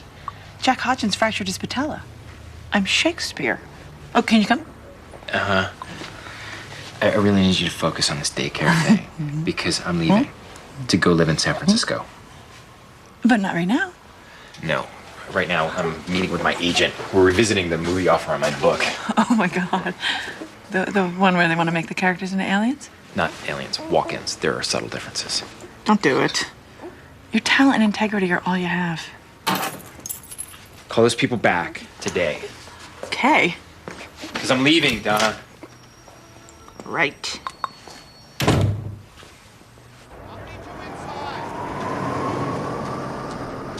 There's been an outbreak of rickets at the Thomas house, so if you could check into that. And 3 shelter care units need DCF authorization for double room occupancy. What are you doing? Easing you back into the thick of things. I don't want to be eased back in. I thought, what with all the publicity attending your firing, that... I wasn't fired. I resigned. I took the fall for someone else so that I could save Sanctuary House. I thought you understood all that. Oh, of course I do. However, you're a bit of a lightning rod at present, so in my opinion, it would be best for you to just lay low for a few days. Oh, Bubble Man's in trouble. If he doesn't get his permits renewed, the police are going to arrest him. I'm not doing Bubble Man. Let Robert do Bubble Man. Who's Bubble Man? He's a 5150 who blows bubbles over on the promenade. Please don't use police jargon, Sean. We're social workers. He's mentally ill. You get him into a shelter, you fill out a few papers. It's social work 101. Actually, my hands are a little full with this Kaliski deal. Kenny Kaliski? You put Robert on Kenny Kaliski? He can handle it? Well, I guess so. Since Kenny's already in foster care.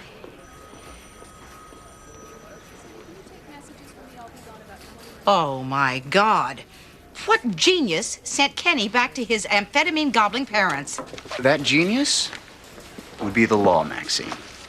Mr. Kaliski completed the counseling the court ordered, so the kid went back. Kenny was flourishing in foster care, and there is no way that Carl Kaliski is suddenly a fit father. He's a violent drug abuser. Kenny Kaliski is now Robert's problem, Maxine. Yours is Bubble Man. But the child is in danger. Give Bubble Man to Robert and let me have Kenny. No way. You do Bubble Man. I'll keep an eye on Robert. You keep a low profile for a few days.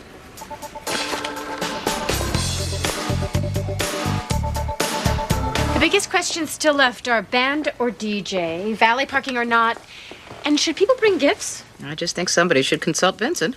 Well, that would ruin the surprise. Maybe they don't want any more surprises. Too bad we're having the party. What are you still doing up?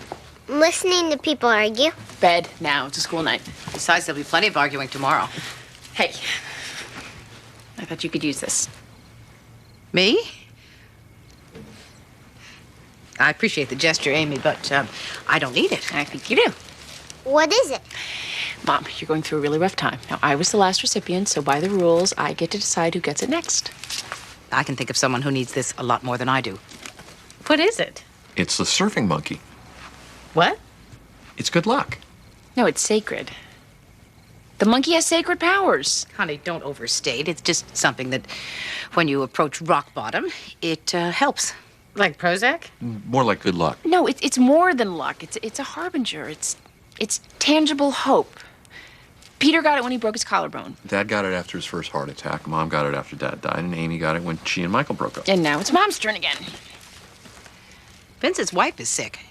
He's uprooting his life. He has no job. He has no health insurance. He doesn't know whether to spit or go blind. Now, how does that compare to my little public mortification? So I give it to you, and then you get to give it to whoever the hell you want to give it to. But it's my decision who I give it to, and I choose you. Oh, would you please grow up and realize what you're doing to this family? And if you can't accomplish that, then I suggest you hold on to that monkey, because you really will be at rock bottom when he leaves. Can I see the monkey?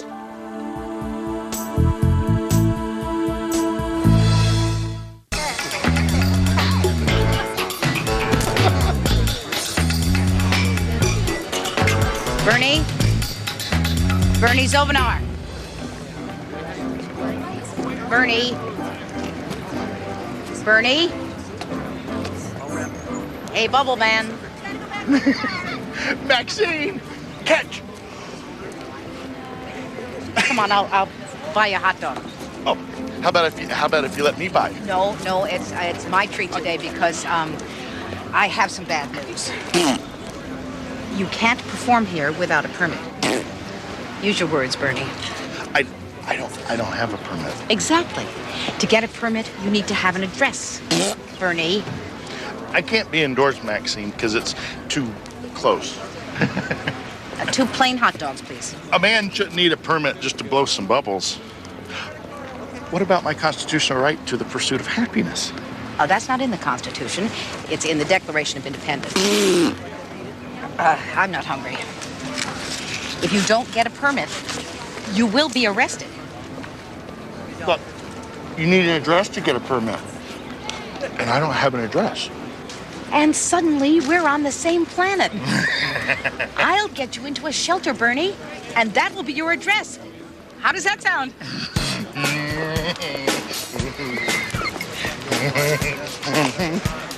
I'll take that as a yes. No can do. I'm a child of the elements.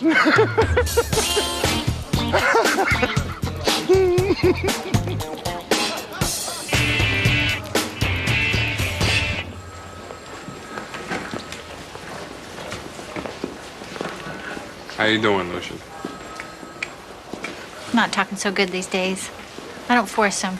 Communication is a two-way street. Please. Miss Morlock, the court sent you to me because Lucian was caught setting fires in trash cans. I thought we agreed that he would attend anger management classes. We had transportation difficulties. Car in the shop. What about public transportation? You know how that is. Yes, I do. And it's not optional. In addition, you only attended 4 family counseling sessions. I gotta work. What am I supposed to do? Me and Lucian gotta eat. Prioritize, visualize, crystallize. You realize you are not living up to the conditions of the court order Judge Gray imposed on you. It's the impositions we place on ourselves that are truly binding. I have to be honest. I'm not making any headway with you. And that's what I'm going to say when we go back in front of Judge Gray. What's she gonna do? Take Lucian away? It's a distinct possibility. He's already on probation. Can you talk to her for us? Miss Morlock, I don't know how I can be any more clear. You haven't done what you must in order to retain custody of your son.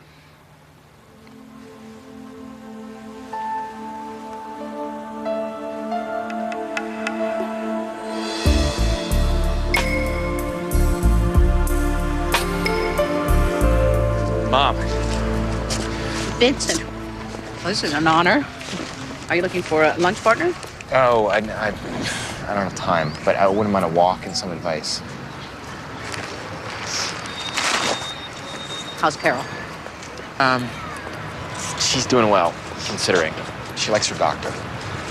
She's very positive. Good.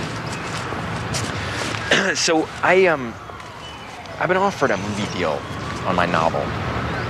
Vincent, that's wonderful. Well, it's not entirely. They made me this offer once before, and I turned them down because of what the production company wants to do to the book. Which is? Turn the rabbi into some kind of alien. An illegal alien? No, from another dimension. Oh. I know it's a potential sellout, but now is not the time to get precious over my creative vision, right? Vincent, as much as I'd like to help you, I have no idea what you're talking about. Yeah, okay, right. I just felt like saying all this out loud. I know it's ultimately my decision. Maybe you need to talk to a lawyer. I can't afford one. Well, wouldn't it be convenient if we had a lawyer in this family?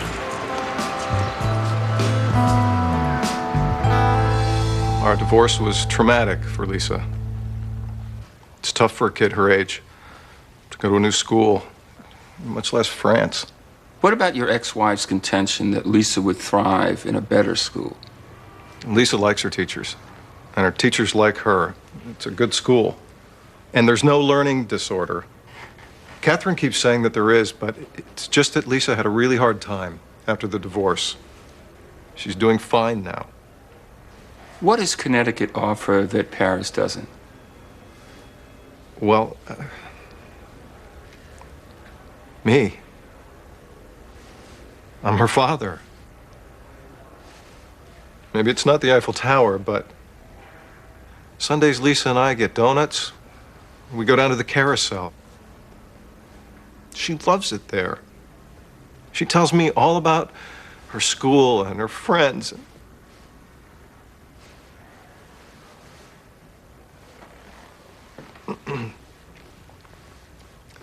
All her friends are here. All her classmates and her pets. And what about the volleyball team? She loves that.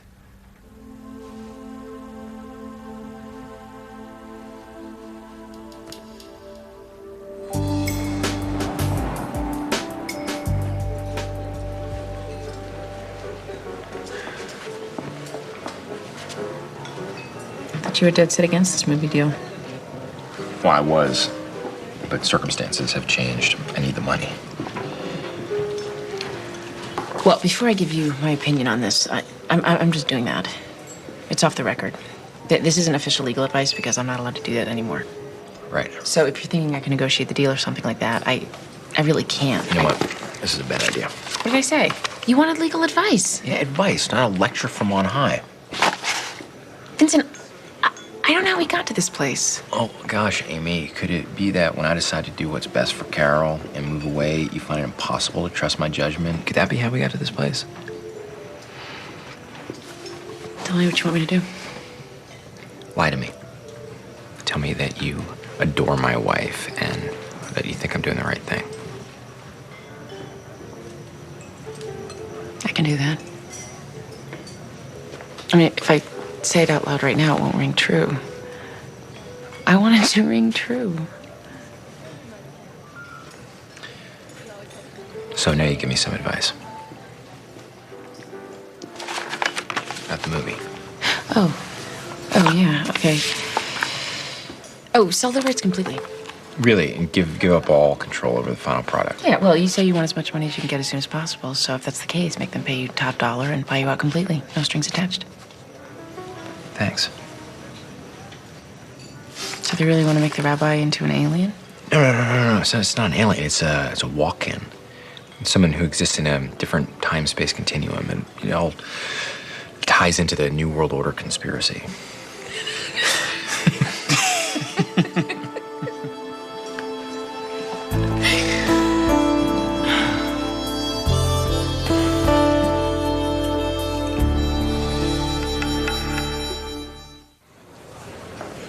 What is it with those bubbles, anyway? The truth is, your brother's mentally ill, Mr. Zoltanauer. And the bubbles bring him some kind of inner peace. He gets that from our mother's side of the family. Nuts. Every single one of them. Well, unfortunately, he's going to end up in jail. For blowing bubbles. He needs a permit. What country is this? Russia? A man needs a permit to blow bubbles? In order to get a permit, he needs a permanent address. I was hoping you might be able to help.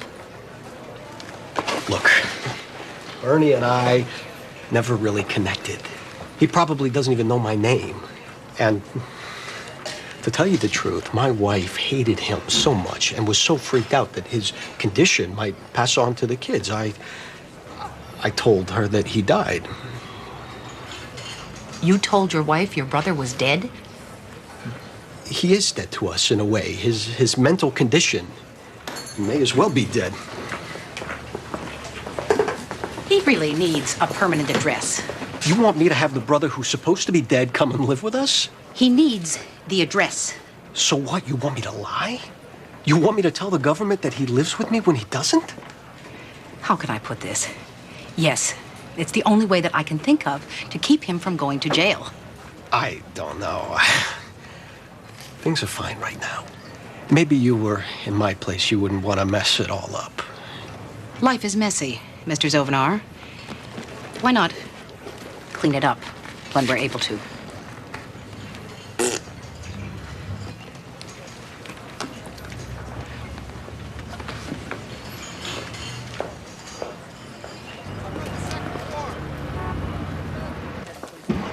Robert, don't you dare run away from me. I want to know how Kenny Kaliski is doing. I got a call in, Maxine, but he hasn't gotten back to me. Where is his file? Aren't you busy with Bubble Man? Let me see his file, please.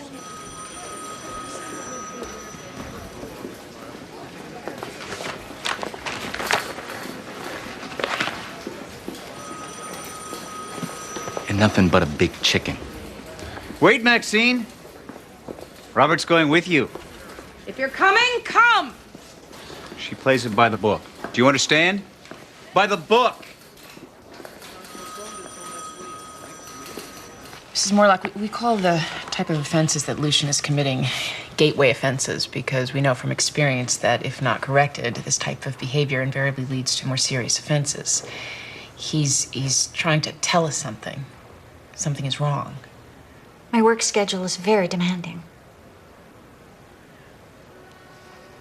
Mrs. Morlock, do you want to keep your son? It's one of my best aspirations. And how's Lucian physically? No use dwelling on the negative.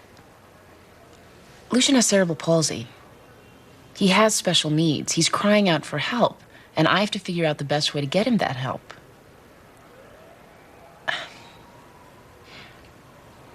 What do you think, Mr. Van Exel? Are we wasting the court's time with this one? Mr. Van Exel, please.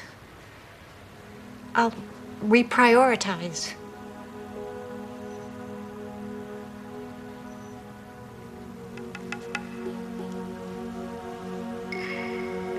I'm willing to give it another go, Your Honor.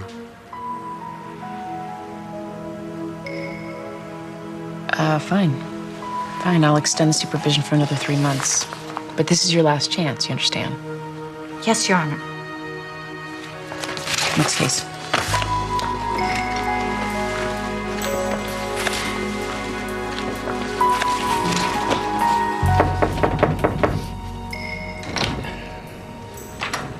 Mr. Kaliski, remember me? What do you want? I'm conducting a spot check on Kenny. You got a warrant or something?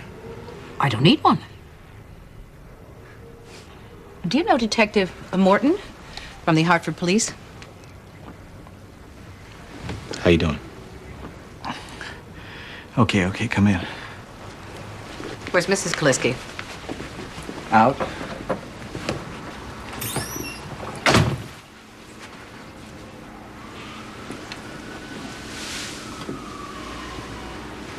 Unless I'm mistaken, that's marijuana. That's not mine. Some people were over last night. Then you wouldn't mind giving Detective Morton a sample of your urine right now. Oh, boy. Forget it. Submitting to drug tests is one of the conditions of reunification with your son. Says who? I am demanding on behalf of the Department of Children and Families to see Kenny. He's with his mother. Note the fact that Mr. Kaliski refused to provide a urine sample, which means I have the right to search his house. Maxine. Look, I told you Kenny's not here. All right, that's bull what she said about drug testing, all right? I am a citizen. There's an intruder in my house. I want you to get her out of here. Maxine, I think we should just step back here where Mr. Kaliski invited us in. You heard him, lady. Why are you blocking that doorway? Is there something you don't want us to see? That's probable cause. No, look, no, wait.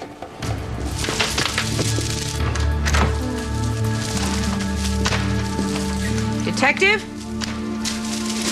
Maxine, how many laws are we breaking here? Mr. Kaliski, I am taking your child into emergency protective custody. The hell you are. This is illegal, and this cop knows it. Take one more step in this room, and I will pull out my gun and shoot you in the heart. Let me. Thank you. Thank you.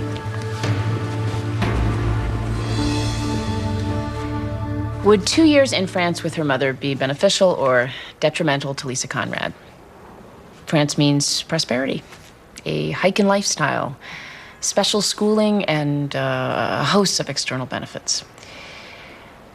But this is home, with all the intangible qualities that home suggests.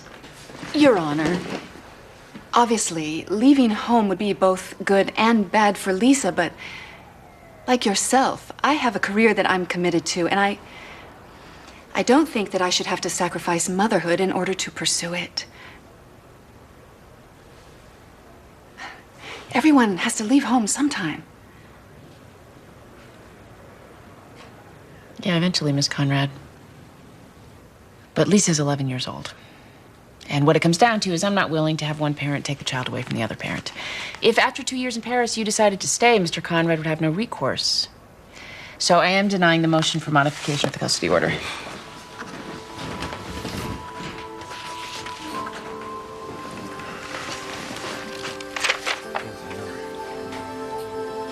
Then I'm not going.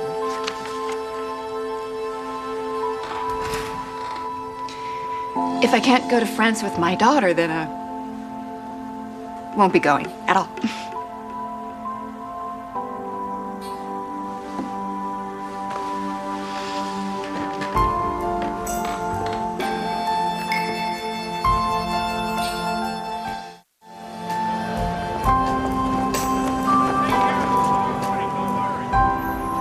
There is even a suspicion of abuse. Thanks. You have to take that as fact, and you can't depend on anyone else to verify it for you. Thank you.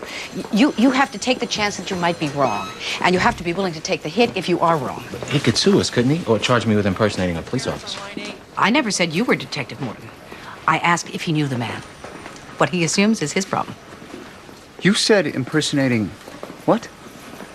Sean, believe me, you don't want to know. You impersonated a police officer? Sort of. And I threatened to shoot him. Okay. Let's get the lawyers in here so we can start discussing some damage control. This is how you lay low? This is how you toe the line? It's not enough that you're splattered all over the newspapers accused of misconduct. No, you've got to bring it in here. Sean. And you. I'm gonna have to put you on a desk for a while. Sean, we just took Kenny Kaliski to the hospital. He'd been badly beaten. He's going to lose his spleen. Oh. Robert did exactly the right thing. He handled himself well in an ugly situation, and he put the child first. I'd work with him again. Anytime. Oh. Well then, carry on.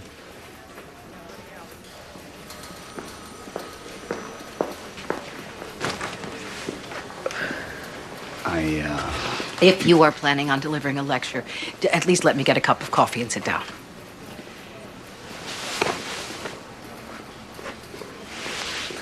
I am so glad you're back.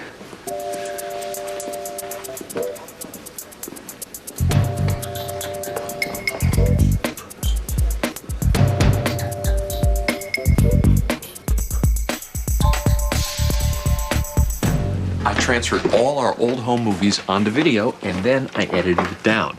You're gonna love it. It's like the history of hair. Sounds like there'll be plenty of humiliation for everyone. Maybe if Uncle Vincent really likes the party, he won't move away. Oh, honey, that's a nice idea. But Uncle Vincent is moving no matter what. So we have to be happy for him, because it's what he wants. I'm on the bus, all right? I came to my senses. What happened? Nothing happened. We had a drink. We talked about a contract. We made peace. The long national nightmare is over. Well, that's good. Does this mean we can stop jogging together? No. Did you give him the surfing monkey? So you didn't give it to him? Anybody here? In the kitchen.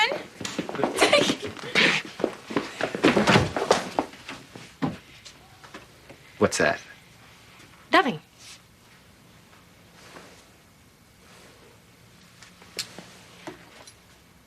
Oh, it's supposed to be a surprise.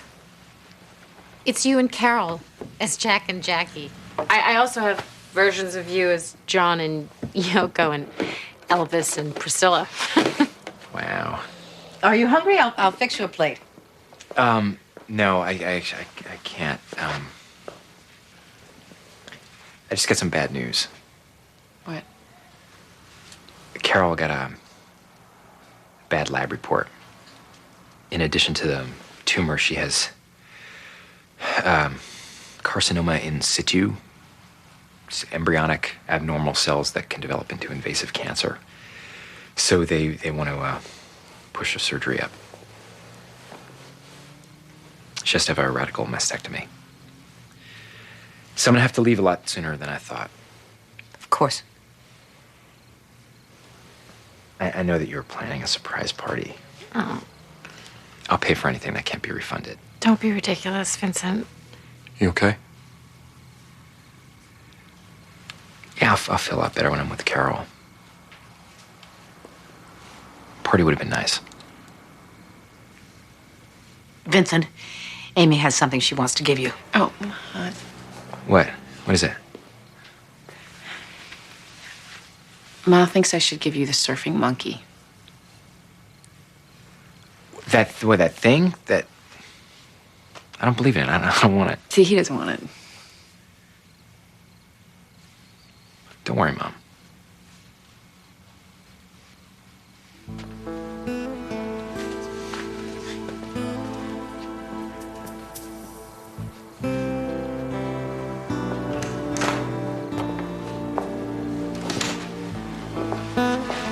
You should have made him take it.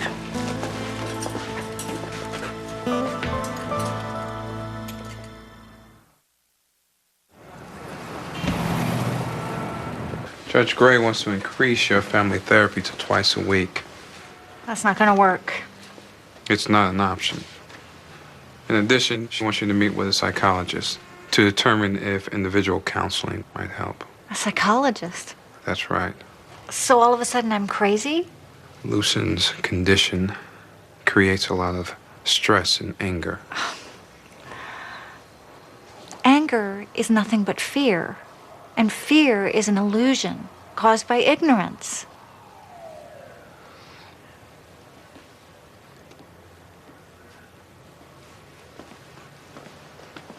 Can I see you outside, please?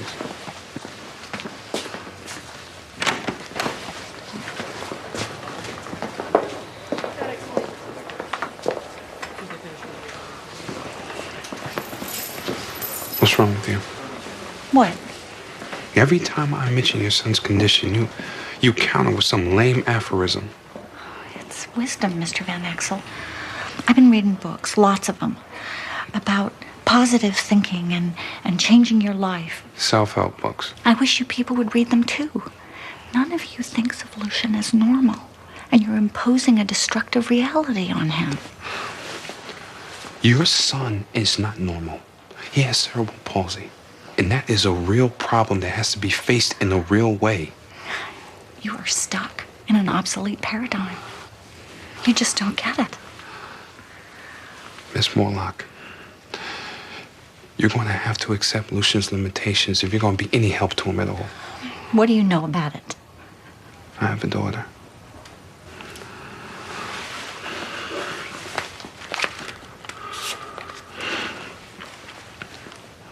Rebecca has epilepsy. To me, she's still perfect. But I'll do whatever it takes to help her. Now, those self-help books are for people with issues. You and I, we know real pain, Miss Morlock. We have real problems, don't we?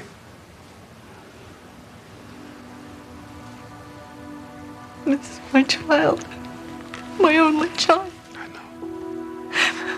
When I'm gone, who's gonna take care of him? Half the time he can barely even speak. I know.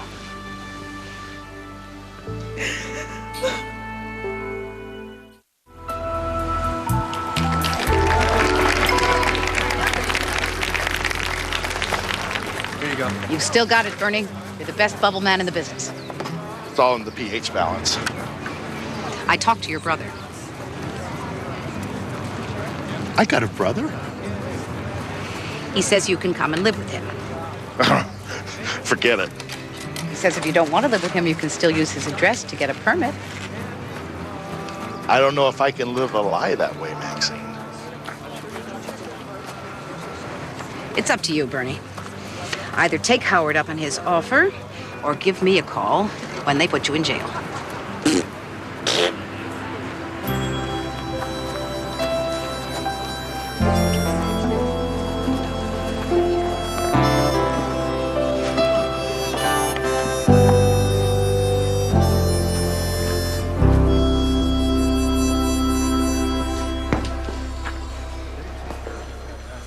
Judge Gray, Bruce, are you okay? let me ask you something. Let's just say you had a brother who decided to move to California on a whim, and then his girlfriend got sick, so he married her. And you had this totemic object. It's sort of a talisman that's been handed around the family because of its healing properties. You need to stop talking now. Okay. I'm all right. What's up with Lucian Morlock? I think it's going to work out. Oh, really? How'd you work that out? Ms. Morlock, she's been reading these self-help books to deal with Lucian. Well, good for her. Not good for her? Judge Gray, in this case, it was preventing her from facing the reality of her son's condition. Your son has cerebral palsy. It's a pretty stiff reality to avoid. It's just that she's afraid that if she admits how she feels about it into the world, then she's failing him on some deep level. I'm not sure I understand that. With all due respect, Judge Gray, you have to have been there to understand.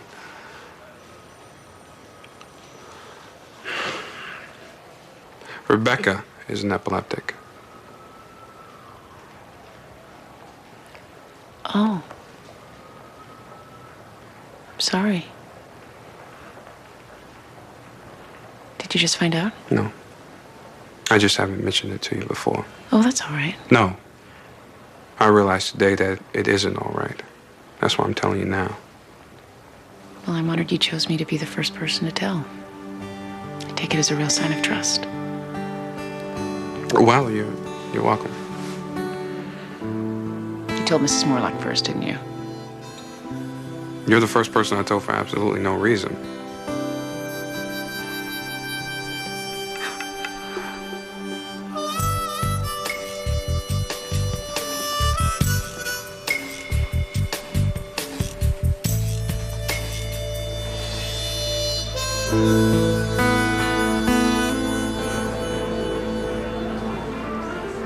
Hi, dressing rooms? And so my patient back again is swaying. My patent back is swerving. Thyself thou gavest, thy own worth then not knowing. A guy out here says he has to see you. His name is Vincent. You're on in 6 minutes. My God, who are you? Sir Walter Raleigh? Vincent, I have to go on stage in 6 minutes. 5 minutes. I have to get on a plane in an hour. Look, I can't remember my lines. I keep saying sway instead of swerve. I'm going to humiliate myself in public. Okay, Donna, here's the deal. You don't want to acknowledge that I'm leaving. That's fine. I understand. But I am leaving. You're going to go home tonight, and the house will be empty, and you're going to think, my God, I never say goodbye. He's going to think that I hate him. I only have a couple of minutes. I know that you care about me. So never feel bad, because I know. You don't have to acknowledge it, you don't have to say anything, but we're friends. And I know you know it. And that's enough. I can't talk about this right now. I have to go on stage. Places, everyone. Places. Good evening, and welcome to Sonic Blues. Flight 12.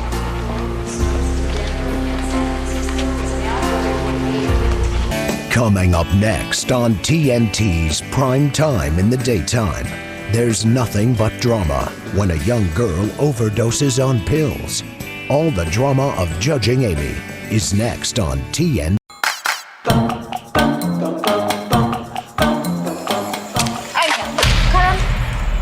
আচ্ছা আপনি ওই দিন আপনার আম্মার সামনে আমার লগে এরকম ব্যবহার করছেন কেন? আমার ইচ্ছে হয়েছে আমি করছি আর আমার পিছে ঘুরে লাভ নেই। কেন? আমি আপনার ভালোবাসি না, করবো না কেন? বেহায়া মেয়ে রে বাবা, তোমার তো আমি ক্লিয়ার করে বলছি যে আমি তোমার বিয়ে করব না। আরে আপনার আম্মাই তো আমার পছন্দ করছো, তো আপনি শাদি করবেন না কেন? তাহলে তারই বিয়েটা করো। জি জি জি, আস্তাগফিরুল্লাহ, কি কইতাছেন? আমি আপনার আম্মারে কেন শাদি করব? তো আপনারা শাদি করুন। আর আপনি যদি আমার শাদি না করছেন তাহলে কয়ে দিলাম ব্লেড দিয়ে আপনার নাম আমার হাতে লিখুন। তোমার যা ইচ্ছা তুমি তাই করো, আমি একদমই ভয় পাই না। আগেরবার মাইনে নিছি, খেলা ছিল দেখা, এটা খেলা না, এটা আমার জীবন। আমি জীবন নিয়ে ছেলে খেলা করতে পারবো না। আমি হাঁচা হাঁচা কইতেছি, আমি কিন্তু ব্লেড দিয়ে হাতে পায়ে গলায় মুখে সব জায়গায় যেখানে ইচ্ছা সেখানে লেখো। ইংরেজি বাংলা ফার্সি যেটাতে পারো সেটাতেই লেখো, আমার কিচ্ছু যায় আসে না। আপনার আমি শেষবারের মতো কইতেছি, আপনার আর বেশি সময় দিব না, শুধুমাত্র 12 ঘন্টা সময় দিলাম। এই 12 ঘন্টার মধ্যে আপনি আপনার মত বদলাইবেন, নাহলে কইলাম আমি হাঁচায় ব্লেড দিয়ে আপনার নাম লিখে ফেলাম, আমার কেউ আটকাইতে পারবো না।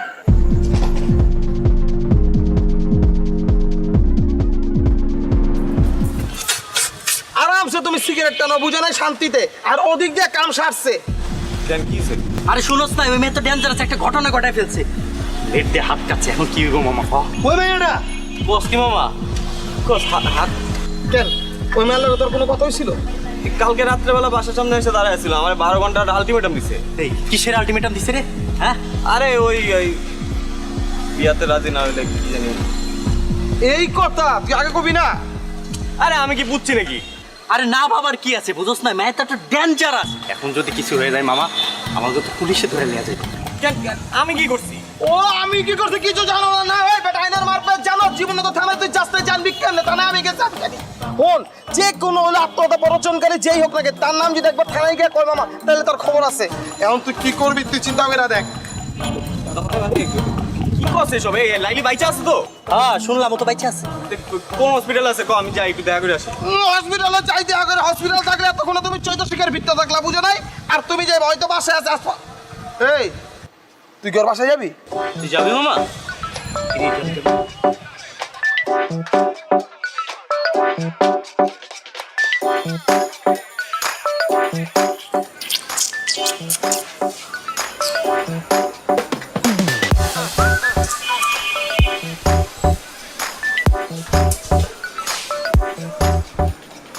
হায় রে খোদা, তুমি আইছো। আমি জানতাম তুমি আইবা। আমি লাইলে কইছি তুমি আসবা। চ্যাংরা হও আর রক্ত গরম হও, মানুষ তো। তোমার মনের ভিতরে সেই প্রেমটা আছে। আচ্ছা আমি লাইলির সাথে একটু দেখা করবো। লাইলির সাথে দেখা করবা? কেমন আছে ও? আছে বাবা, আসো আসো, তোমার আমি তো দেখা করাতে আসো।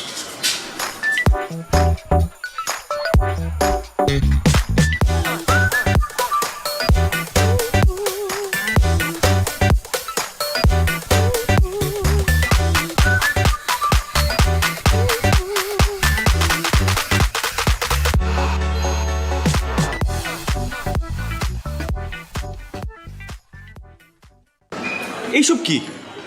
প্লেট দিয়ে তোমার নাম লিখছি, বানান ঠিক আছে? একদম ঠিক আছে। কিন্তু কি বলো বাইক না, ভালো হয়েছে না? আমি কিন্তু লাইলিতে কইছিলাম লাইলি ছবি তুইলা ওরা পাঠাই দে। ওই কইছে যে না, কিছু জিনিস আছে এগুলো ছবি তুলে পাঠালে সঠিকভাবে দেখা যায় না, সামনাসামনি দেখতে হয়। এর লেগে তো এতক্ষণ ধরে তোমার জন্য অপেক্ষা করতেছি। এইসব পাগলামির কোনো মানে আছে? আছে না। তোমার আমি শাদি করব, তুমি আমার শাদি করবা, করবা না? এই তুমি কি আমার বলদ পাইছো? বলদ এই পাশে দাঁড়ানো লোকটার মতো।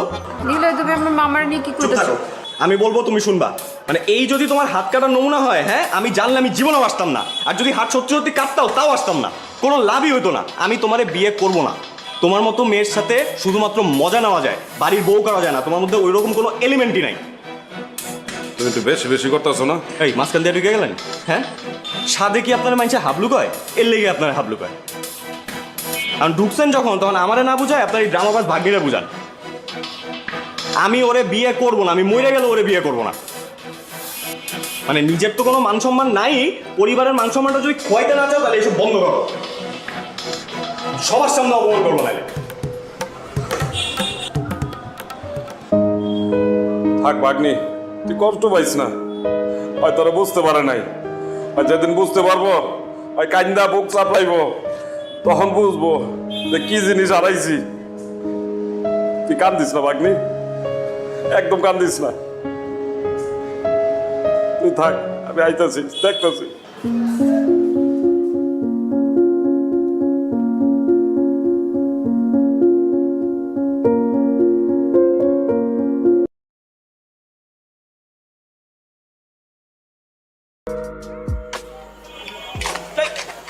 ও তুমি ডরাইছেন?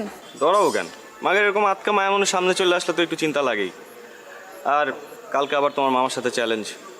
বললে আইসো শেষবার মতো চুল দাঁড়িয়ে আশ্রয় আসতে। শুনেন, কালকের খেলায় আপনি হারবেন। বাবা কনফিডেন্স দেখছো মেয়ে। যদি না হারছেন তাহলে কিন্তু বললাম এটা দিয়ে আমি আমার হাতে আপনার নাম লিখুন। মানে? মানে তো তখনই বুঝবেন যখন এটা দায় আপনার উপর পড়ব। সরেন। আরে ভাই নাম লেখবা মানে? কি মুসিবতে বললাম, জিততে না পারে এখন 2 নাম্বারই।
কি করতেছ? এটা কি করলি তুই মামা বলতো? শেষ পর্যন্ত ওই হাবলু মামার কাছে। সরি বলছি তো, মিস্টেক হয়েছে। আর এটা খেলা না, খেলাতে হার জিত থাকি। এই কথা তুই বলতেছিস? 3 বারের চ্যাম্পিয়ন নিলয় বলতেছে এই কথা, শেষ পর্যন্ত খেলায় হার জিত থাকেই। হ্যাঁ বলতেছি, এবার হয় না আগামী বার হইব। আর শোন, আমাদের না বয়স বেশি হয়ে গেছে, ঠিক আছে? এখন এটা জুনিয়রদের করা কাম, আমরা অনেক সিনিয়র হয়ে গেছি। এই দাঁড়া জুনিয়র, হ্যাঁ? কোন অ্যাঙ্গেল ওই হাবলু মামার তো জুনিয়র মনে হইলো কত দেখি? এই কথা শোনার পরে ওই হাবলু মামা সানফ্লাওয়ার তেল মাইরা ঠিক ঠিক করে হাসবো। তুই এমন একটা কাজ করছিস মামা, এলাকায় মুখ দেখানোর মতো অবস্থা থাকলো না। টাকা দিতেছি, একটা কাজ কর, বোরকা কিনা পিন্দা করতে থাক, ঠিক আছে? এলাকায় আর মুখ দেখাইতে হইব না। দাঁড়া, আমার মনে হইতেছে কেউ তোরে তাবিজ করছে।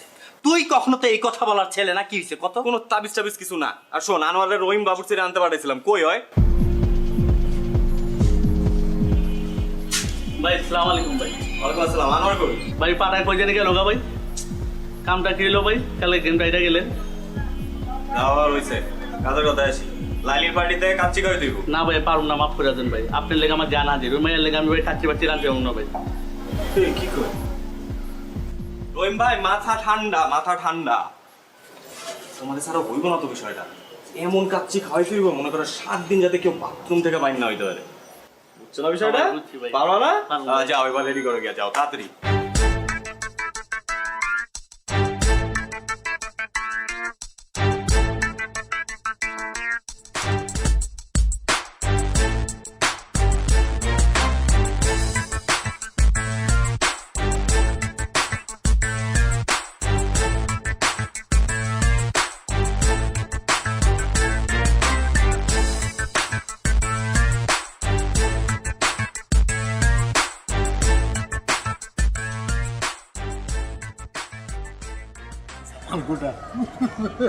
একটু বড় খবর হইব।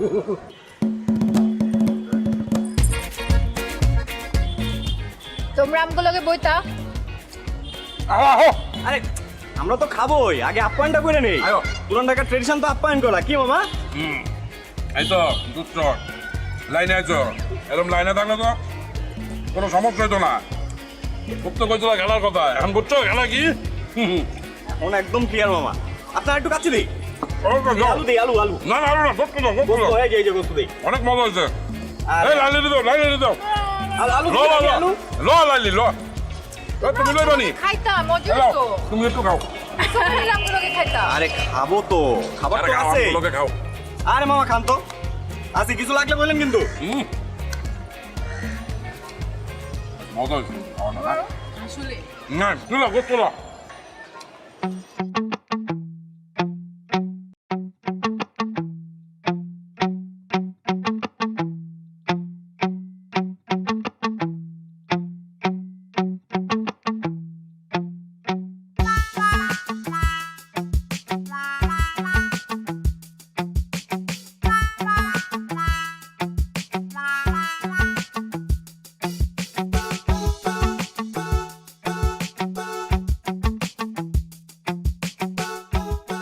এইবার লইয়া কয়বার হয়েছে?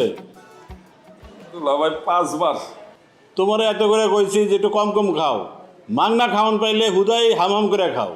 দুলা ভাই আমি তো মাগনা খাওন খাই ভাই, আমরা তো বাজেতে জিতছি আর আমি তো পরিমাণ মতোই খাইছি। বিশ্বাস করেন দুলা ভাই, আমি নিশ্চিত ওরা খাওয়ানোর মধ্যে কিছু মিশাইছে। লাইলিও তো পরিমাণ মতো খাইছে, ওরা তো পেট নামছে শুনছি। হ্যাঁ, মানুষের আর খায় কাম নাই, তোমার খাওয়ানোর লোকে কিছু মিলাইছে। ভাই আপনি জানেন না, ওরা অনেক ডেঞ্জারাস, অনেক ডেঞ্জারাস দুলা ভাই। ওরা প্রত্যেকটা ধরে ধরে ফাঁসি দেওয়া উচিত দুলা ভাই। আমি খালি একটু সোজা হয়ে দাঁড়াইলি, তারপর দেখেন আমি রাজপথে নামবো, রাজপথে নামবো, আমি আন্দোলন করবো ওকে ফাঁসির লিগা। যাও যাও, তুমি তোমার কামে যাও, আমি তোমার লেগে কেড়ে বয়ে থাকো। আপনি একটু বহান ভাই।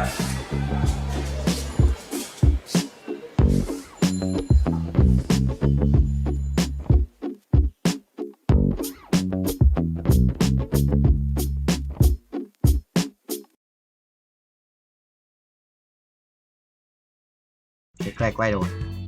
Rồi 200 lúa sữa anh quay nào. Autoplay đấm đấy. Chúng tao. Sao rồi em? Hack luôn Legendary. Đây đâu à? Epic. Ra của anh. Anh ngồi liên tục tí tiếng. Cái hôm mà phải quay 10 tiếng rồi, không sao chịu luôn đấy. Nhưng mà lớp quay VR rồi, không thì cái khác anh vẫn ngồi được mà. Chẳng qua là quay VR rồi.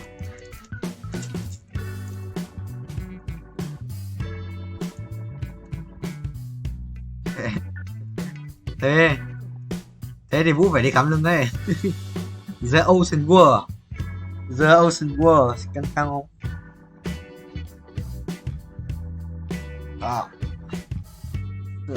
Vào vai. Hôm anh suy nghĩ tập tiếp, tập vai hết cả vai. Hôm qua tập tay cũng mới chiên được, mà tại tôi chỉ quan tâm vào tay.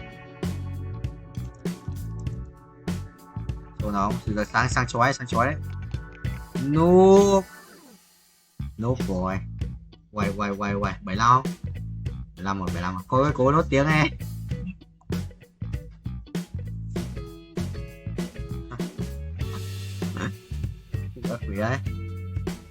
Quỷ đấy, được rồi. Tốt rồi. Phải 37 chi viên à. Rồi anh bú thêm một chút năng lượng ở dưới này á. Thôi, quay mấy con này chơi. Nhưng mà con Legendary đây rồi, tôi quay làm gì? Thì là quay ở kia 3 chi liền bị 6 rồi. Nhặt ở đây lên 75 đi, xong kia bay cho bình.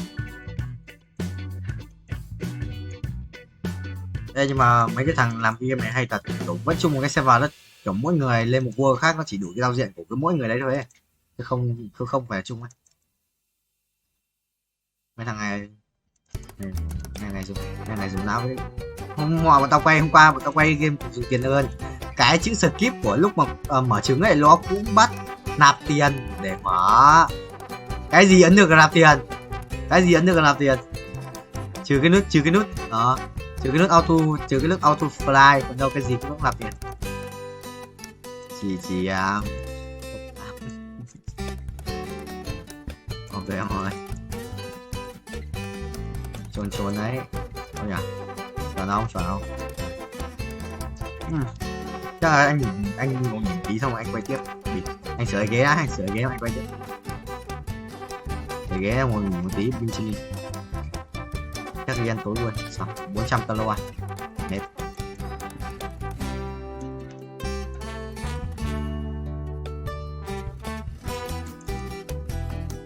Ấn nhầm đang ngồi ấn nhầm với F2 được gì ấy. Quay 3 phút ấn nhầm F2 trừ 30 phút, trừ 20. Cái gì đấy? Làm. Mày mà nó làm được à? Mày mới mà làm được chưa đâu? Hồi đầu anh cũng nghĩ thế nên Vũ, hồi lúc anh trước anh 1 ngày 20 tiếng. Cái gì? Ngày quay mấy tiếng? 1 tiếng. Cái gì? Cút. Ngồi lắm. Anh ngồi đánh block for rút một mình gì. Xong rồi nó còn cày cấp lâu chứ, có những lúc bắt đầu cày lâu một cấp một cứ đánh ngại mấy con đấy chán quá, đéo chịu. Yes sir. Mà đây có chưa đánh cờ cơ. Bách làm gì? Bách kiểm chi? Cái thằng Hàn Quốc à? Cút. Nhót ngày. Mày ở bên đấy, mày bảo thằng Vững là thằng Vững mày có thích đi xem lịch sử của Hàn Quốc không? Mày bảo Vững thế, bảo là anh cũng cho Tú nhắc nhở em Vững. Anh nhắc em. Thằng ấy đi đọc tả lịch sử Hàn Quốc, xem văn chương Hàn Quốc, sử dụng ảo ấy, văn chương của Hàn Quốc. Xem mà. Chương khởi đầu mà đăng gì nhỉ? Đăng bài chương khởi đầu gì? Khởi đầu cái gì vậy? Broccoli. Khinh à? Ôi trời, khinh mà. Rồi, thôi trừ một bạn nhá. Thằng Nam cũng chơi rồi, thằng Nam cũng người quá. Chơi rồi. Không chơi được.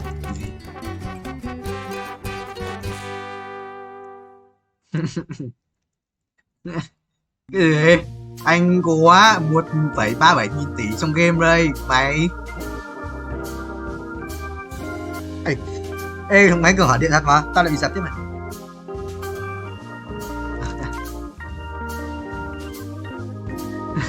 Sức mạnh là bao nhiêu? Anh hãy lên cân để đo sức mạnh. Gì? Có cái vít.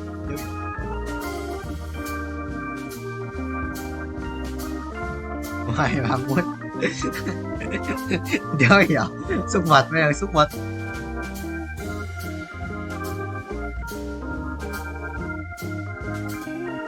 Vậy à? Căng ấy à?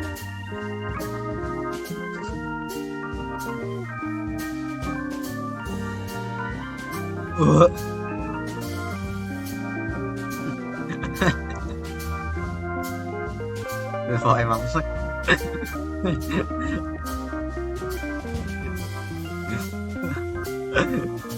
Bài boy đi xem mình. Boy đi xem mình.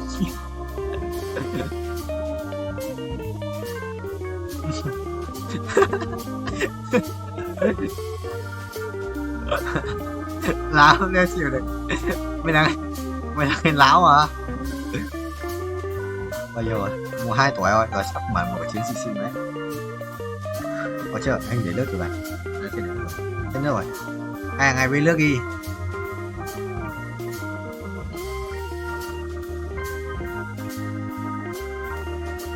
Bảo cầm với nước trước khi nó đi quân sự được thì bảo thôi nhá.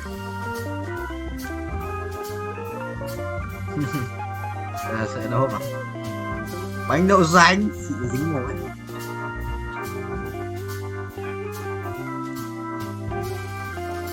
Một tháng à? Mao Cơn có chuẩn bị đi tao mày bỏ xịt nó dày rồi.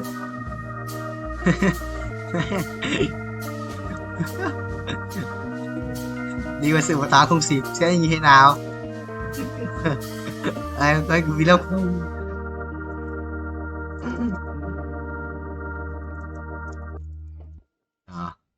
xong rồi nó bảo là không chơi với mình nữa, xong gặp phố đèn rồi chuyển nhà cái đỡ một thằng gì mình. Trừ một dễ không? Cách trừ một bạn nhanh nhất thế giới.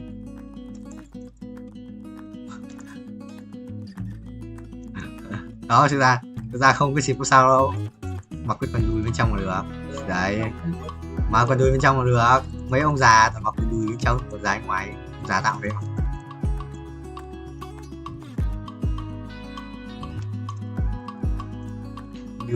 Biếu tôi sợ gì trời.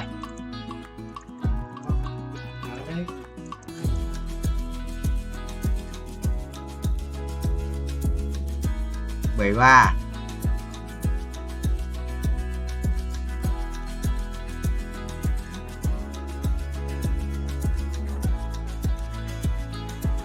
nhiều gì? Cái gì cơ? Chúc mừng ông Việt Nam.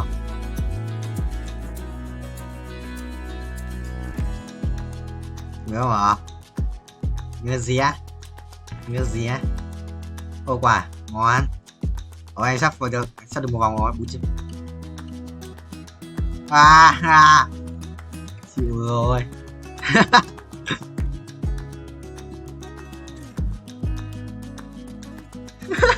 Bú chim ngủ mà.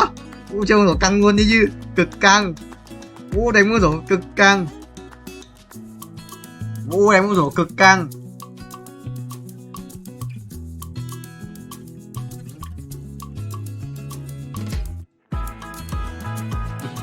Ngoài đây lại mà.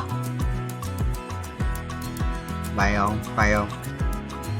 Đẹp đi chị Linh nhở. 3 con cá, 2 vịt 41 là xong. Và lại xong một này.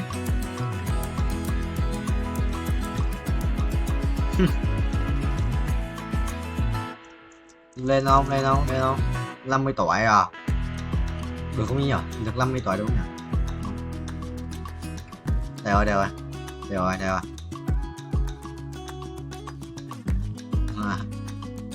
Gay.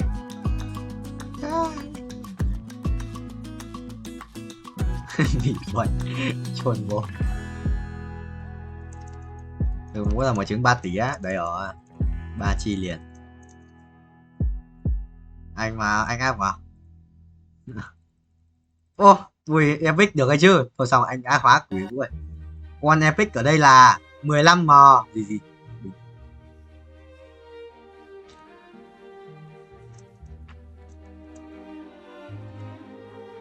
Thôi không phải về đâu. Về làm gì? Về làm cái gì? À.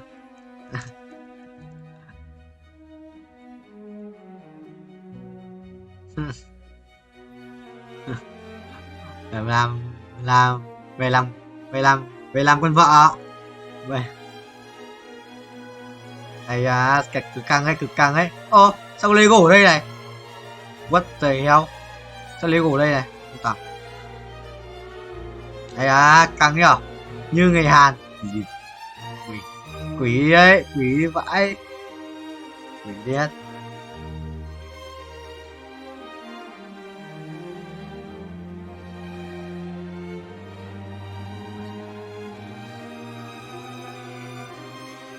Cái sợ tim à.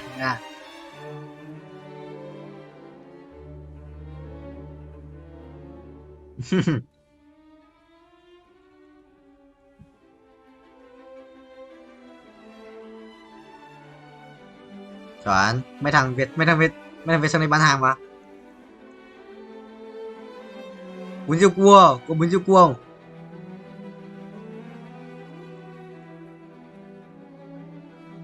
Người cho mà.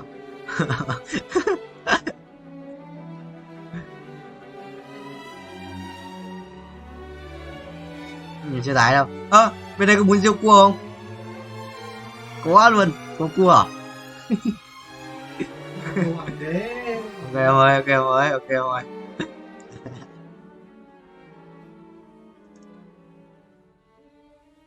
Không ăn là không phải.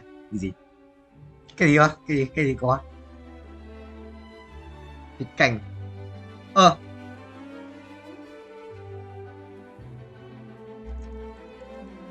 Ăn quỷ ăn máu, bên đấy ăn máu khác gì?